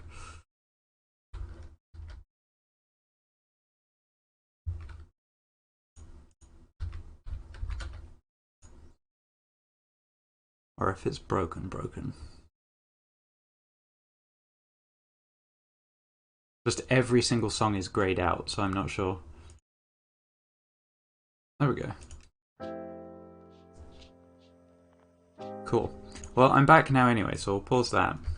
Sorry, I didn't mean for the stream to be so quiet. Let's get back into Pyre.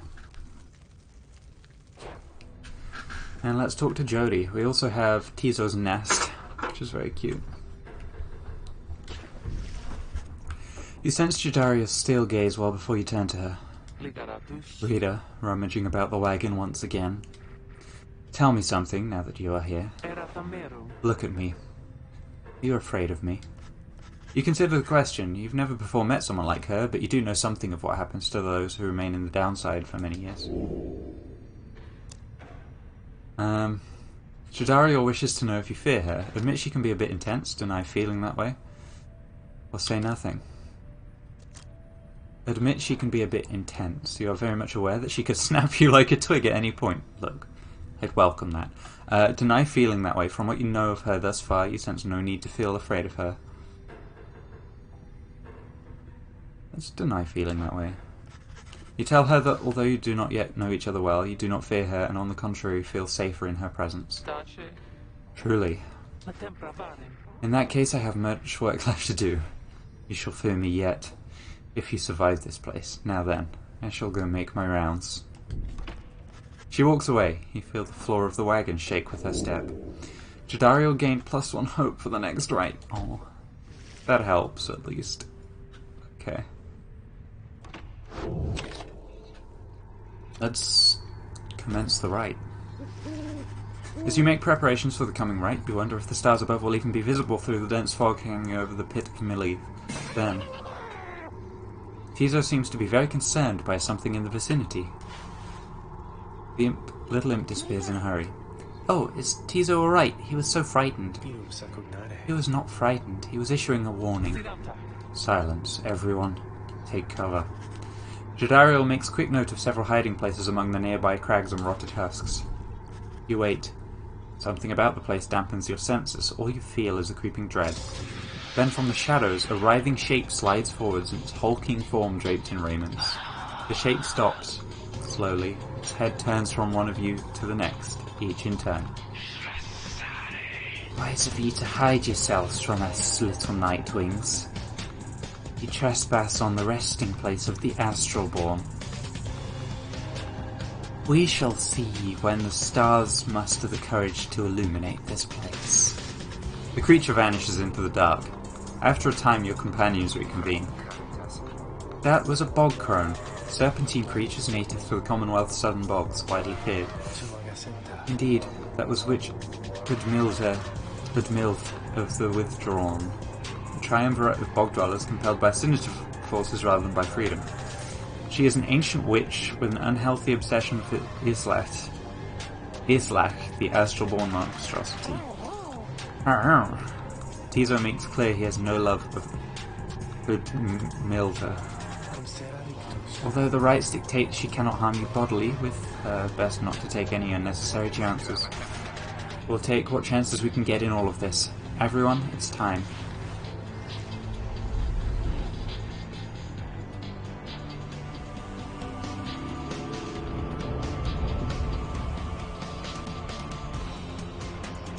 It's time for the next rite.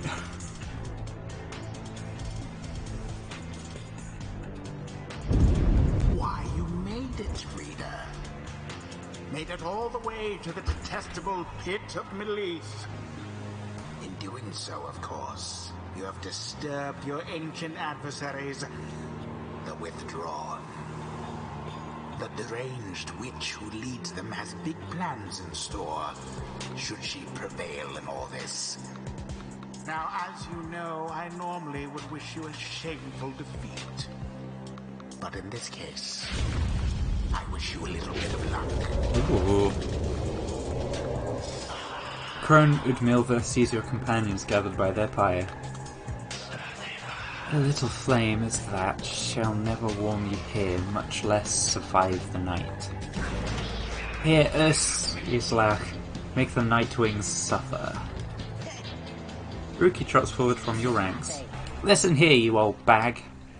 You don't scare any of us one bit, you or your buddy Islach. Monstrosity described in the myths and ballads, thought slain by the 8 scribes. Now, we doing this or what? The question hangs in the air for longer than is comfortable. It does seem to have drawn Udmilva's attention, however. Ruki begins to squirm a bit.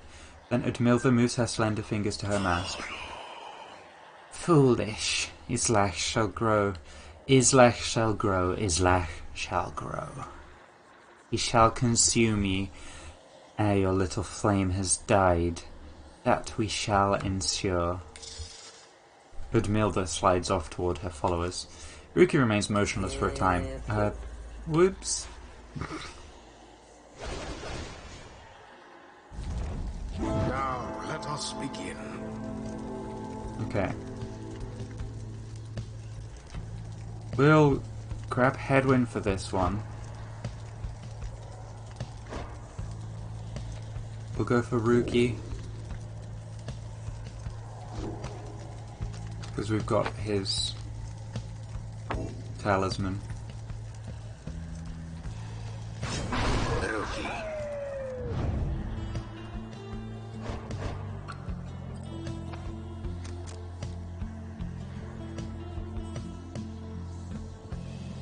Extra hope for Faye would be good, I think. And we'll grab her. And we'll grab Headwind. We're going to have a kind of smaller but quicker team this time. Alright everyone, we can take them. No matter where you go, Islach shall find you and devour you. Hey Captain Collateral Damage, how's it going?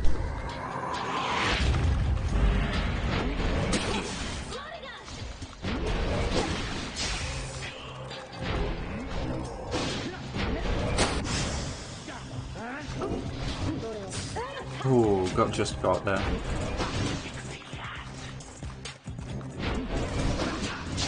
Udmilda banished.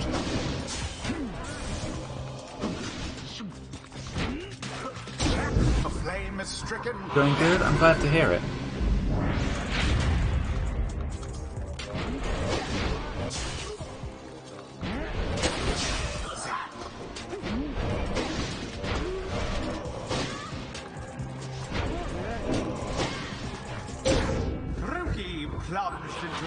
Oh, we have Glory Dive on Ruki, I forgot that.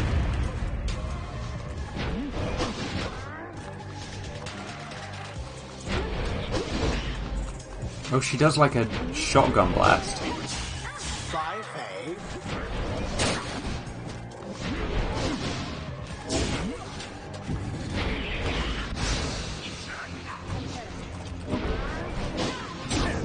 Headwind plunged into their fire. The lifeblood of Islach, it flows within this lair, beneath this world.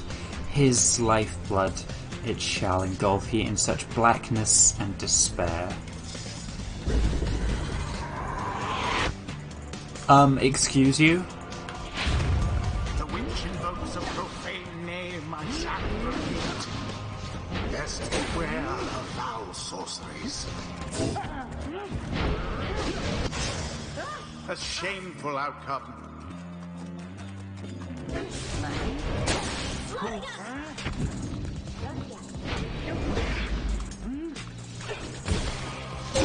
Their fire weakens. Got one more to get. No more than a lick of flame remains. Now take it.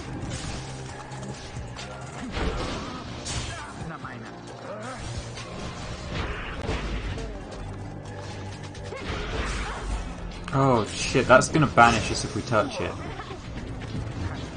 Oh, the insta return after being banished is nice though. There goes the witch Udmilda. And it is done. And we made a break for it. The Nightwings once again prevail.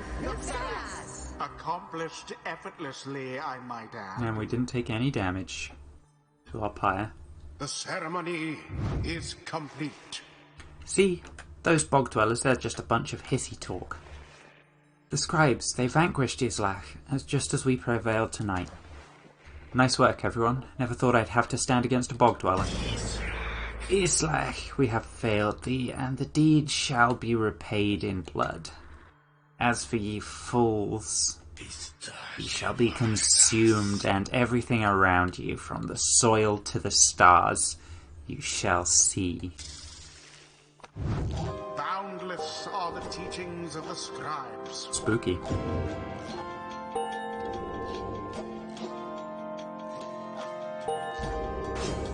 Something's awakened in the moon-touched girl. The scribes, they whisper to me they do, from time to time. What are our options? We have the brief charge-up time before Faye jumps or sprints is virtually eliminated. Or the brief charge-up time before Faye can cast her aura is greatly reduced.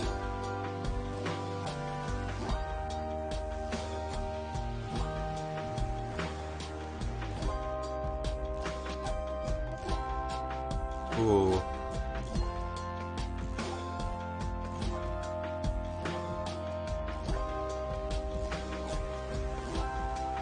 Let's go for this side of things, Snapcast. From the rope collar. Until the stars align.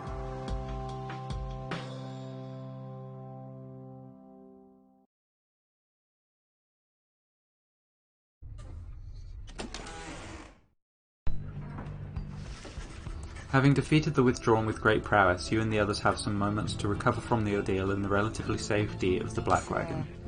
So, when can we get out of here? What, Greentail? Had enough of Milth's hospitality for this time. Oh, Jody, yeah, thanks, I'm good. The Reader and the Stars will point the way as ever, it's just...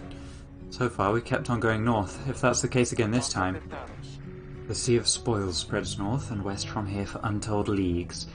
I could not tell you when last a vessel dared to sail those waters. Tizo asserts himself during the conversation. What's the matter, little one? Tizo is trying to get you to come look at something outside the wagon. Reader, please go see what he wants. Excuse yourself and follow the imp into the dark of night. You find Faye and the lone minstrel already gazing up at the stars. Can you not read the stars yourself then, Mr. Minstrel? Fear is not so simple as matters of can or cannot when it comes to me, Faye. We shall see what the Reader has to say, for this is her charge. And here she is, in fact. Thank you for fetching her, Tizo. Oh, I forgot to check what Tizo said. He was probably pleased that he did a good job. Reader, it would seem the skies have cleared to some extent. Please look upon the stars and see where they compel us to go next. Seek now your new destination.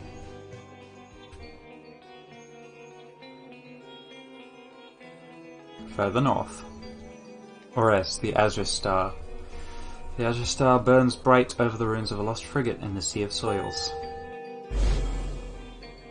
Tizo is the goodest, absolutely. The rights beckon you still further north, toward the middle of the Sea of Soils. That's not good. You're joking, right, sister? Does the Reader seem the joking type to you, Greentail? We do not argue with the stars. You talk like we can just go right out into the water.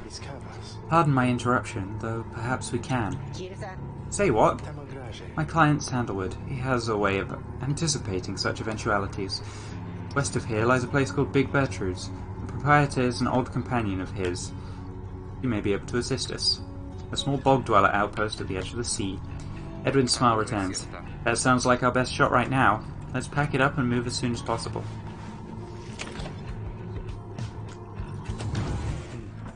I've got to talk to Tariq though. Greetings, Reader. It's good that you are here, for there is something I wish to tell you privately. If you have a moment, I shall not keep you long, though I know your time is precious. We'll hear him out. You bid him to continue and make clear your interest in whatever he has to say. Very well. And thank you for your time, and I should further note, matters that pertain directly to the rites I must reveal to you alone, for thus I am obliged. In any case, when you confronted the withdrawn and witch Udmilda, you might recall that she tended to invoke a certain name. Islach, the Astralborn. I hesitate to say it even now. You will be forgiven if you took the ravings of Udmilda for near nonsense. However, her words, as it turns out, ring with a certain truth. Before the union of the 8 scribes, when they first found themselves here in the downside, this land was even less hospitable, if that can be believed. It was ruled over by the greater titans. The one called Islach was the eldest and most fearsome of the lot. Just the same, the scribes managed to defeat it. They later used Islach's own hidden echo to bind the Book of Rites. However, Islach did not truly die, for by some accounts it seems to be incapable of death. The creature is regenerating even now, though very, very slowly. Its vow is to devour this land and everything in it. Only then it can return unto whatever plane that banished it to ours. So anyway, it is in exile, just like you. Even should the creature be reborn, it shall be many ages hence. Thus the ravings of Milda are more or less inconsequential for the while. Yet, the history of Islach is inexorably linked to the rites and therefore must be known. I trust your research of the books will lend you to discover more in time. I hope all of this is of some reassurance, and now I leave you to your more immediate concerns. I shall go check to see how everyone is faring at this time. Okay. We're gonna chat to Sandra. A visit from my favourite reader.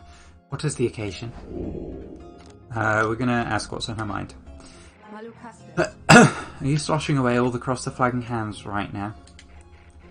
A hideous place, or so I understand, for I can neither see it nor experience its wondrous aroma as you surely can, although perhaps you're accustomed to it now. The Nightwings of the past misliked this place, of that I can assure you.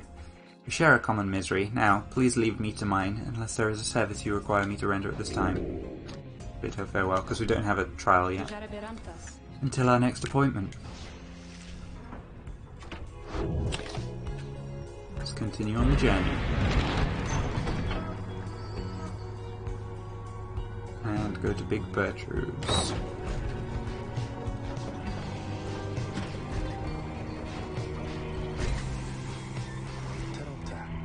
This is the place. Let us go to see my client's companion as soon as you're ready. Seek Big Bertrude. Big Bertrude's is a sickly gathering of bog dwellers who stay within the shadows, yet you can feel their eyes surveying everything. The lone minstrel steps forward. Sandalwood sent us. Those words are enough to make the bog dwellers snap to attention. They emerge from the mud and dark and begin inspecting your black wagon with their strange tools. One of the bog dwellers slither forth. She is larger than the rest and leaves no doubt that she commands the others. Thou speakest the name Sandalwood. We would know his whereabouts. Reveal them to us. Good day to you, Big Bertrude. It is a pleasure to finally meet you at last. This bog dweller once feared and respected in the Commonwealth for her sorcerous work. It is a pleasure to meet you at last, for Sandalwood always spoke so highly of you and your handiwork. He did he? In return we know whom thou must be. Yet thou speakest of the past. Sandalwood, doth he yet live? Speak plain and quickly. To be quite frank with you, madam, I do not know for certain, for I have been apart from him for some time, carrying out his will. Though I have every faith that Sandalwood, lives. As for his current whereabouts, I understand that he awaits us somewhere near Wakingwood, beyond the waters. We wish to seek him there, though, as you can see, our wagon is ill-suited for this task. The one called Bertrude frowns at this, studying the lone minstrel all the while. Indeed. Then leave us. Return at dawn, that is all. By your grace, Big Bertrude. The lone minstrel turns away, but Hedwyn stops him. Hold on, are you sure about this? Leaving the wagon in their care? All should be in accordance with my client's plan. If you keep calling Sandalwood your client, he must reward you well. Aye, in a manner of speaking. He helped me find a sense of purpose I thought lost. Edwin nods at this and turns to you. Well, my friend, I guess we'll see what happens, right? I'm off to let the others know. You find yourself with time for your vocations while the bog dwellers go about your business. We don't need money right now. We'll mentor a companion, I guess. Having gleaned knowledge from the Book of Rites, you can impart some of its teachings. As each exile's path towards enlightenment is personal, you'll have to mentor them one at a time. I don't want to mentor Jodie. Very well. There is much to learn. Your knowledge of that book is vital to us all. You illustrate to Jadariel some of the intricacies of the rites, focusing on how all three in a triumvirate can move and act as of one mind. You essentially grasp some of the concepts. Hell yeah, private lesson plus 1,000, holy shit. Focus, training, prowess. The path towards survival on the blood border. These rites make similar demands of us.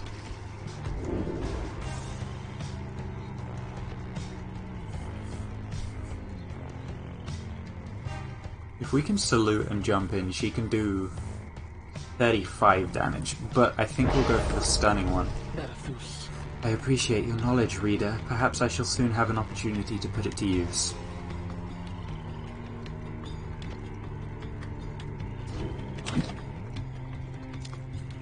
We are going to continue on our journey because there is nothing else that we can do.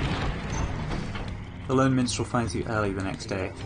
Reader, it is ready. Please come have a look. The others are already here. Ooh. Black Wagon appears different now than when it did even a day before. The hull is fully sealed and reinforced, and all manner of nautical equipment adorns the port side. Wow. You people seeing this? I'm gonna have a look around. The wagon should be fit for sea voyage. Let us depart at your earliest convenience. What about Big Bertrude? She then appears as if on cue. Tell that Sandalwood he owes us twice over. If I may, Big Bertrude, you could tell him yourself if you wish to accompany us in our voyage north. Our group would welcome someone of your vast experience. Dare thee make flirtations upon us? No, enough. But should ye see that Sandalwood, tell him also to come and visit us again. Now be gone from here and tell no one that we were paid in favours. She slithers off without another word. Soon the lone minstrel breaks the silence. We are fortunate that she assisted us, but we should go just as she said. I know the navigation and controls and shall explain. This is so exciting! I don't know how to swim. Fuso seems to share Faye's enthusiasm for heading out to sea. I am beginning to feel ill already. The Sea of Solace awaits. Set sail. We'll probably do one more trial if we get there. We have not yet been to this region of the downside. Before she left, Big Bertrude shared knowledge of a current that should draw you out to sea. Yeah, we'll probably do one more trial.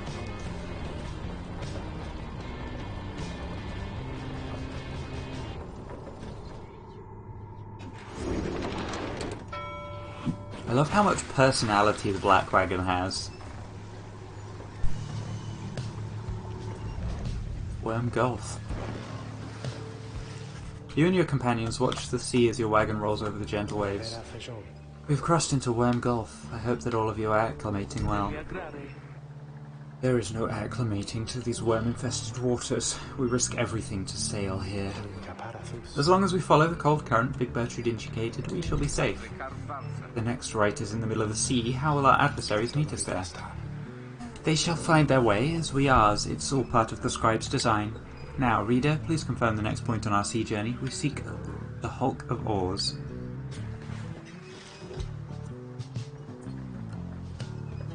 I believe we only have Outer Solace to go to.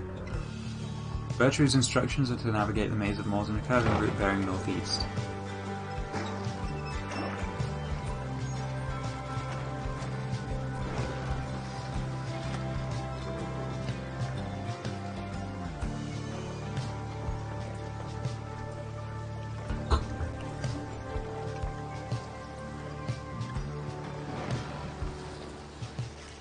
The wagon continues rolling gently across the waves, which seems to you a welcome change of pace after having come from flagging hands not very long ago. However, Jadariel seems more concerned now than before and paces ceaselessly. When she notices Ruki, she stops him for some questioning. Greentail, how is he doing? Who, Hedwin? Oh, he's pretty much the same. Been up all night, retching into the waters if I had to guess. His first time out at sea? His first. She turns to you. Reader, please check on Hedwin when you have the opportunity. He requires our support and we require his swift recovery. You wish them a good afternoon as you go check up on the others in the group. Later you find Hedwin looking out of Source. Oh, hello my friend, it's just... the sea hasn't been good for me, I guess.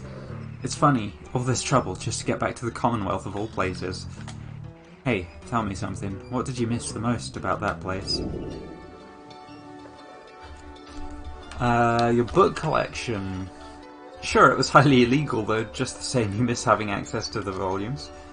The few friends you had. Your life was almost always difficult, but several of your long-time confidants did help you get by. Perhaps the food, your mouth waters at the thought of it, at least compared with what passes for sustenance here. A few friends you had. Yeah, I hear you, my friend. There's someone I miss terribly back there myself. I'm sure that when you make it out of here, your loved ones will be waiting. Anyway, I'll be fine, I think. Thank you for checking up on me. You sense as he wishes to be alone. There is not much to be done for him now. It appears Hedwyn is too ill to conduct the next rite to make you soon get well. I'm sorry for my interruption, reader. Please again confirm the next point on our voyage. Sea of Solace. I should have read that. Whoops. Vibing with the soundtrack, though.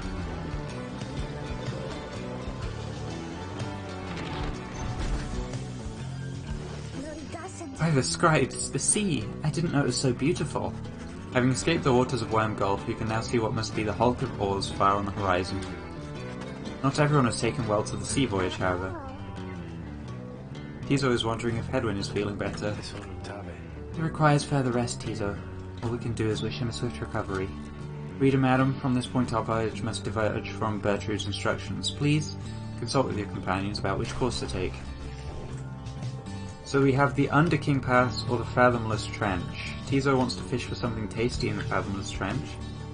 Or Faye believes the 8 scribes shall bless you here. We're going to go with Faye on this one. The north current toward the Hulk of Olds runs as quick as the Underking was there himself. Words!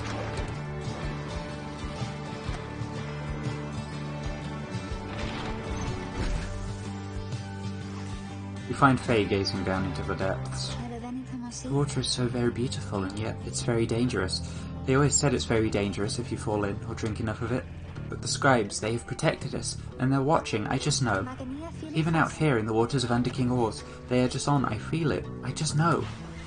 There is no denying that the north current sends you quickly on your way. Perhaps it's the thought of reaching land again, but you can sense a spring in everyone's step. Your companions gain +2 quickness for the next rite. Nice.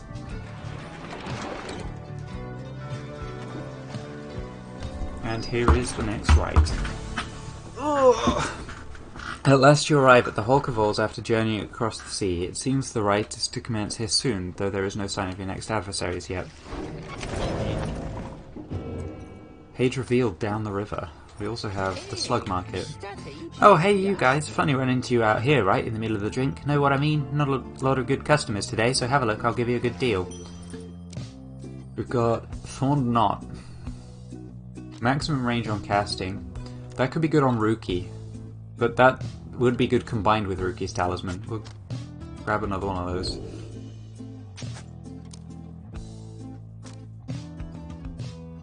Grabbing the Lunar Glass is probably a good shout at some point, so we'll start saving for that. Good luck in that thing you're going to tonight. Who am I still talking to? It's Jody again. Hello, Jody.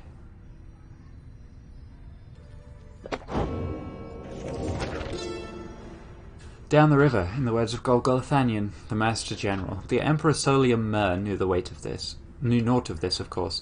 His expedition yielded not the treasure he desired, but brought him closer to his country than he ever had been before.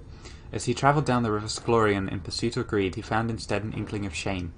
He saw the sunken faces of his people, heard their words for him. In time he could not ignore it, and it proved more than he could bear. The river finally claimed him, his belongings, and his retinue. Once the people heard, I understand they cried with joy. Perhaps he ought to have perished, but the mercy shown to him, I think, is what transformed him.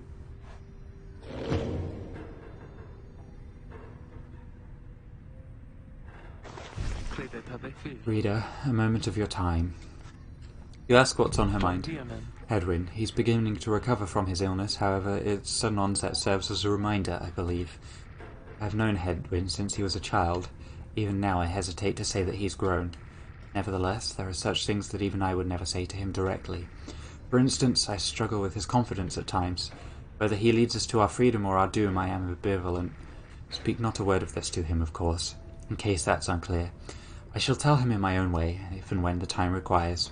In any case, when times remind me of his mortal weakness, I end up having to consider what should happen should we become separated permanently. He trails off a while. What I mean to say is, you should know that I am fully pledged now to this quest of ours, whether Hedwyn is the one to lead us to its end or not. I have my reasons. One of them is him. I expect the same holds true for you. That is all I wish to say. Take care, reader. She nods and brushes past you toward the door.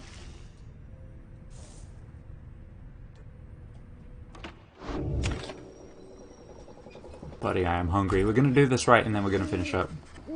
Having landed at the Hulk of Oars, you and your fellow exiles now anticipate the hour that the rites are commenced again. What do you think, Tizo? Don't I look just like Mr. Hedwyn? Tizo is worried that Hedwyn is still feeling unwell. Wait, I think... What's that? A serpentine creature emerges from the water, followed by several others of its kind. You recognize it as a worm of the Sea Dominion. What they are all doing here, you see plain by their original raiments. The nearest one somehow loosens its mask. Good sirs and good ladies, so it is that you heed the summons to glorious competition against this knight and his brigade. Well then, let us do battle now without delay. More than our freedom is at stake here, but our very honour, and this knight fully intends to reclaim his. Oh, and lest this knight forget, he is called Sir Gilman. He salutes you on behalf of the Pyre Hearts. Until the contest. I love the Worm Knight, he's great. He splashes out of you just as the stars above begin to shimmer with a strange light.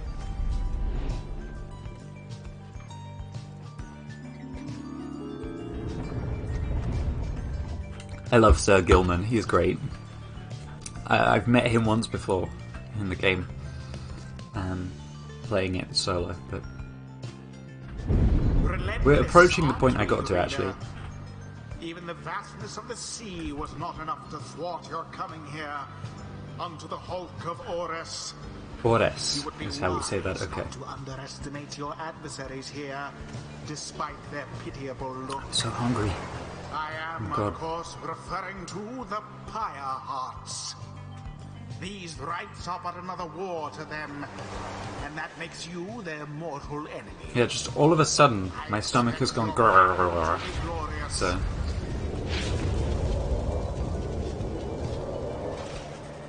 Your fellow exiles are gathered on the rotting deck of the Hulk of Ores as your adversaries clamber into view. Rookie pulls up to them.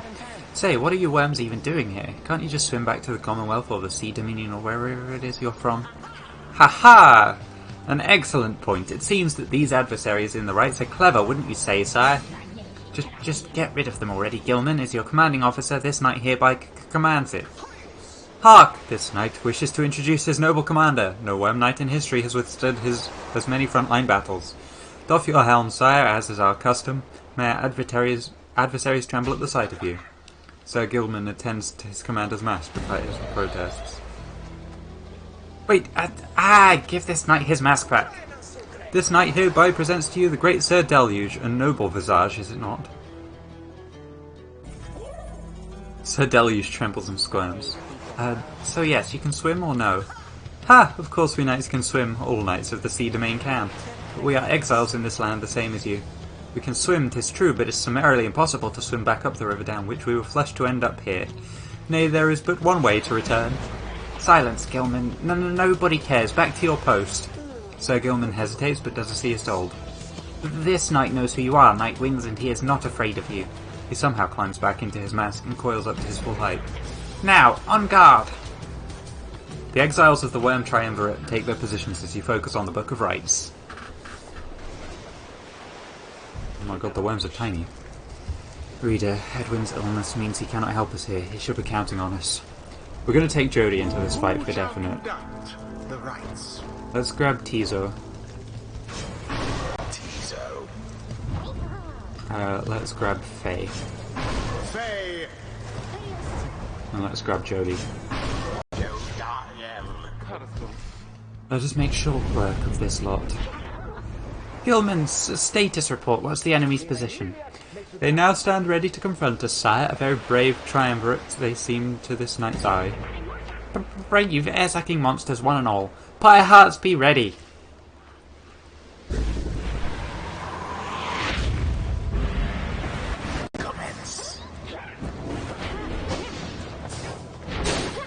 Oh, hers is literally just a...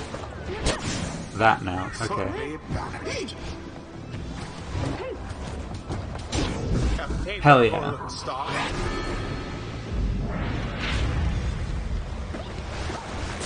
Oh god, he dashes so far now.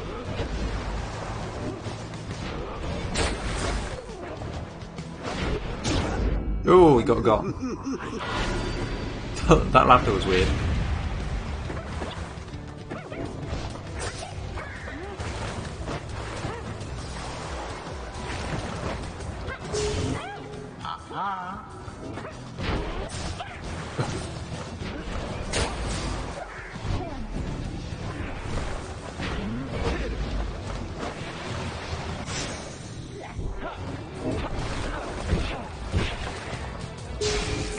God. Oh dear.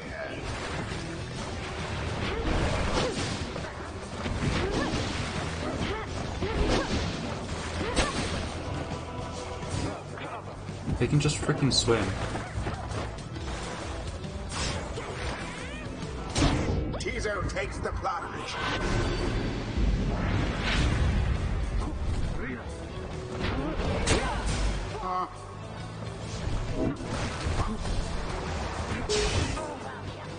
They leave a trail, that's the thing that I'm struggling with here, I think.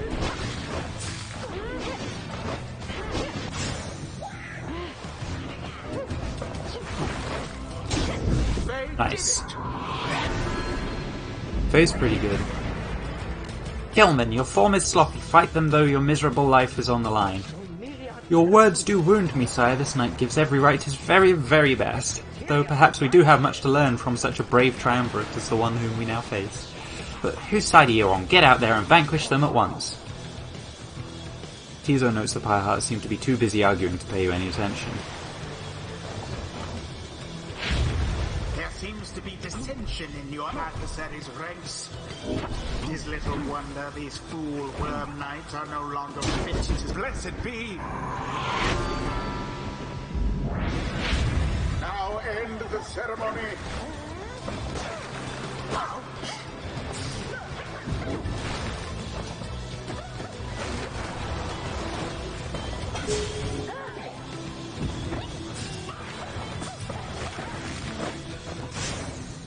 All of the Pyrehearts gone, and it is done. Nice. The Night Wings prevail. Their adversaries prove no match for them. The rite is ended. Tizo is very pleased to have prevailed against the Worm Knights of the Pyrehearts. The sea was making me a little queasy, honestly, but we'd still won. We won. I expected more from the Were Knights of the Sea Dominion. This night commends you, noble Nightwings, gloriously fought indeed, and this knight shall wistfully remember this defeat until the end of his days. So silence, Gilman, that this is all your fault, and now cavorting with our enemies. How dare you? This knight was but attempting honorary compliments. Sire, is it not in accordance with the rights to praise one's adversary as on a worthy outcome? Well, worthy? This knight will show you worthy, you miserable little minnow. You are a failure, Gilman. Get now from this knight's sight. What stirs now in the hearts of all these exiles?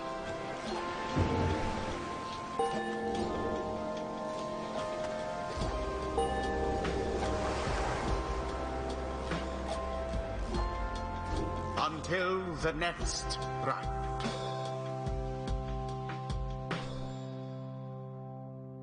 We should upgrade some talismans, actually. We haven't done that yet.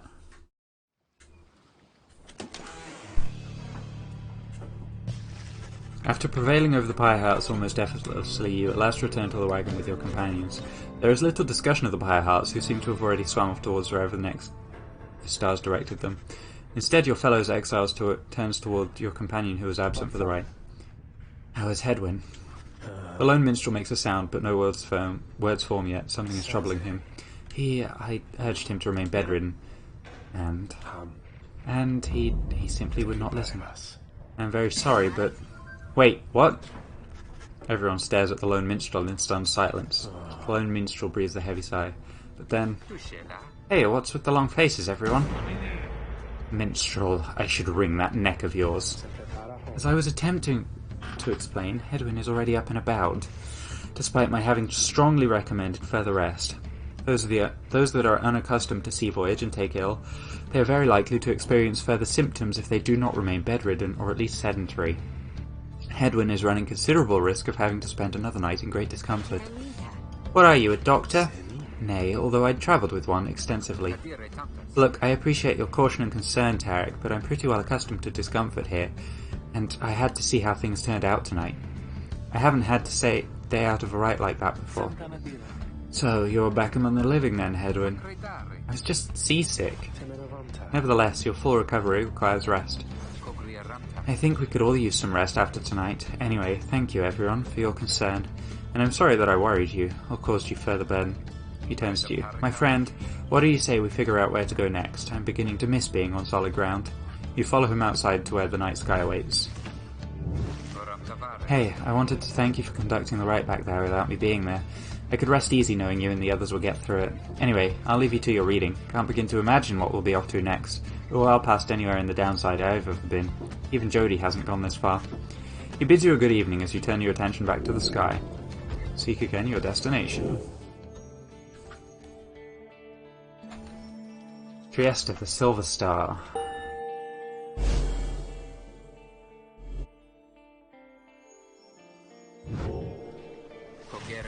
Still further north then. Not simply north, this shall prove difficult. What's the problem? Our destination is beyond the deathless Tempest. Tempest raging in the Sea of Solace seemingly for all eternity. A vessel such as ours has little hope of traversing it intact. Can't we go around it? Given our confrontation with the Pyre Hearts, chances back in Wormheld waters would be even worse. Come on people, it'll be just another day in the downside. Go get yourself some sleep while we still can. Bet you'll feel better in the morning. Your optimism is infectious. Isn't it? You all concur that rest is in order, for the sea journey has been taxing to everyone. Come daybreak, you shall have to find a way to sail past the deathless Tempest. Phase here. Oh, hi miss, I'm so happy right now. I'm happy because I was so worried about Mr. Hedwyn for a while there, you know. He was so kind to me when we first met, him, and Miss Jajariel, and Master Greentail, and you too. But I just really like him. She sighs. She sees happy to be here. She also probably has a crush on Hedwyn. Say, do you, She trails off for a moment. Do you think he likes me too? Oh. We'll encourage her.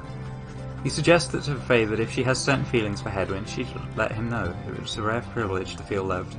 He stares at you a moment. Then she begins to laugh. Oh, you're so silly, miss. I didn't mean like him like that. That's so embarrassing. Besides, I think he's maybe a little old, you know. I'm going to go cheer him up. This is a funny story.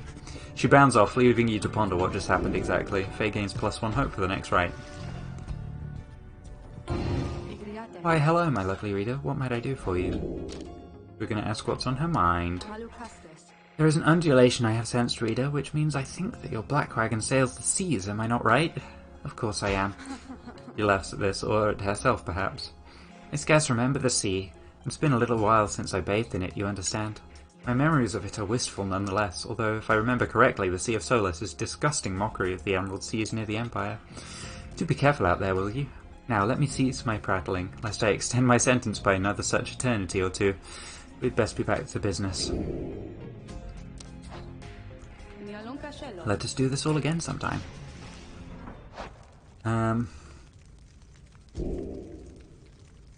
Progress is saved when we see the thingy in the top right. Progress is saved now. Cool.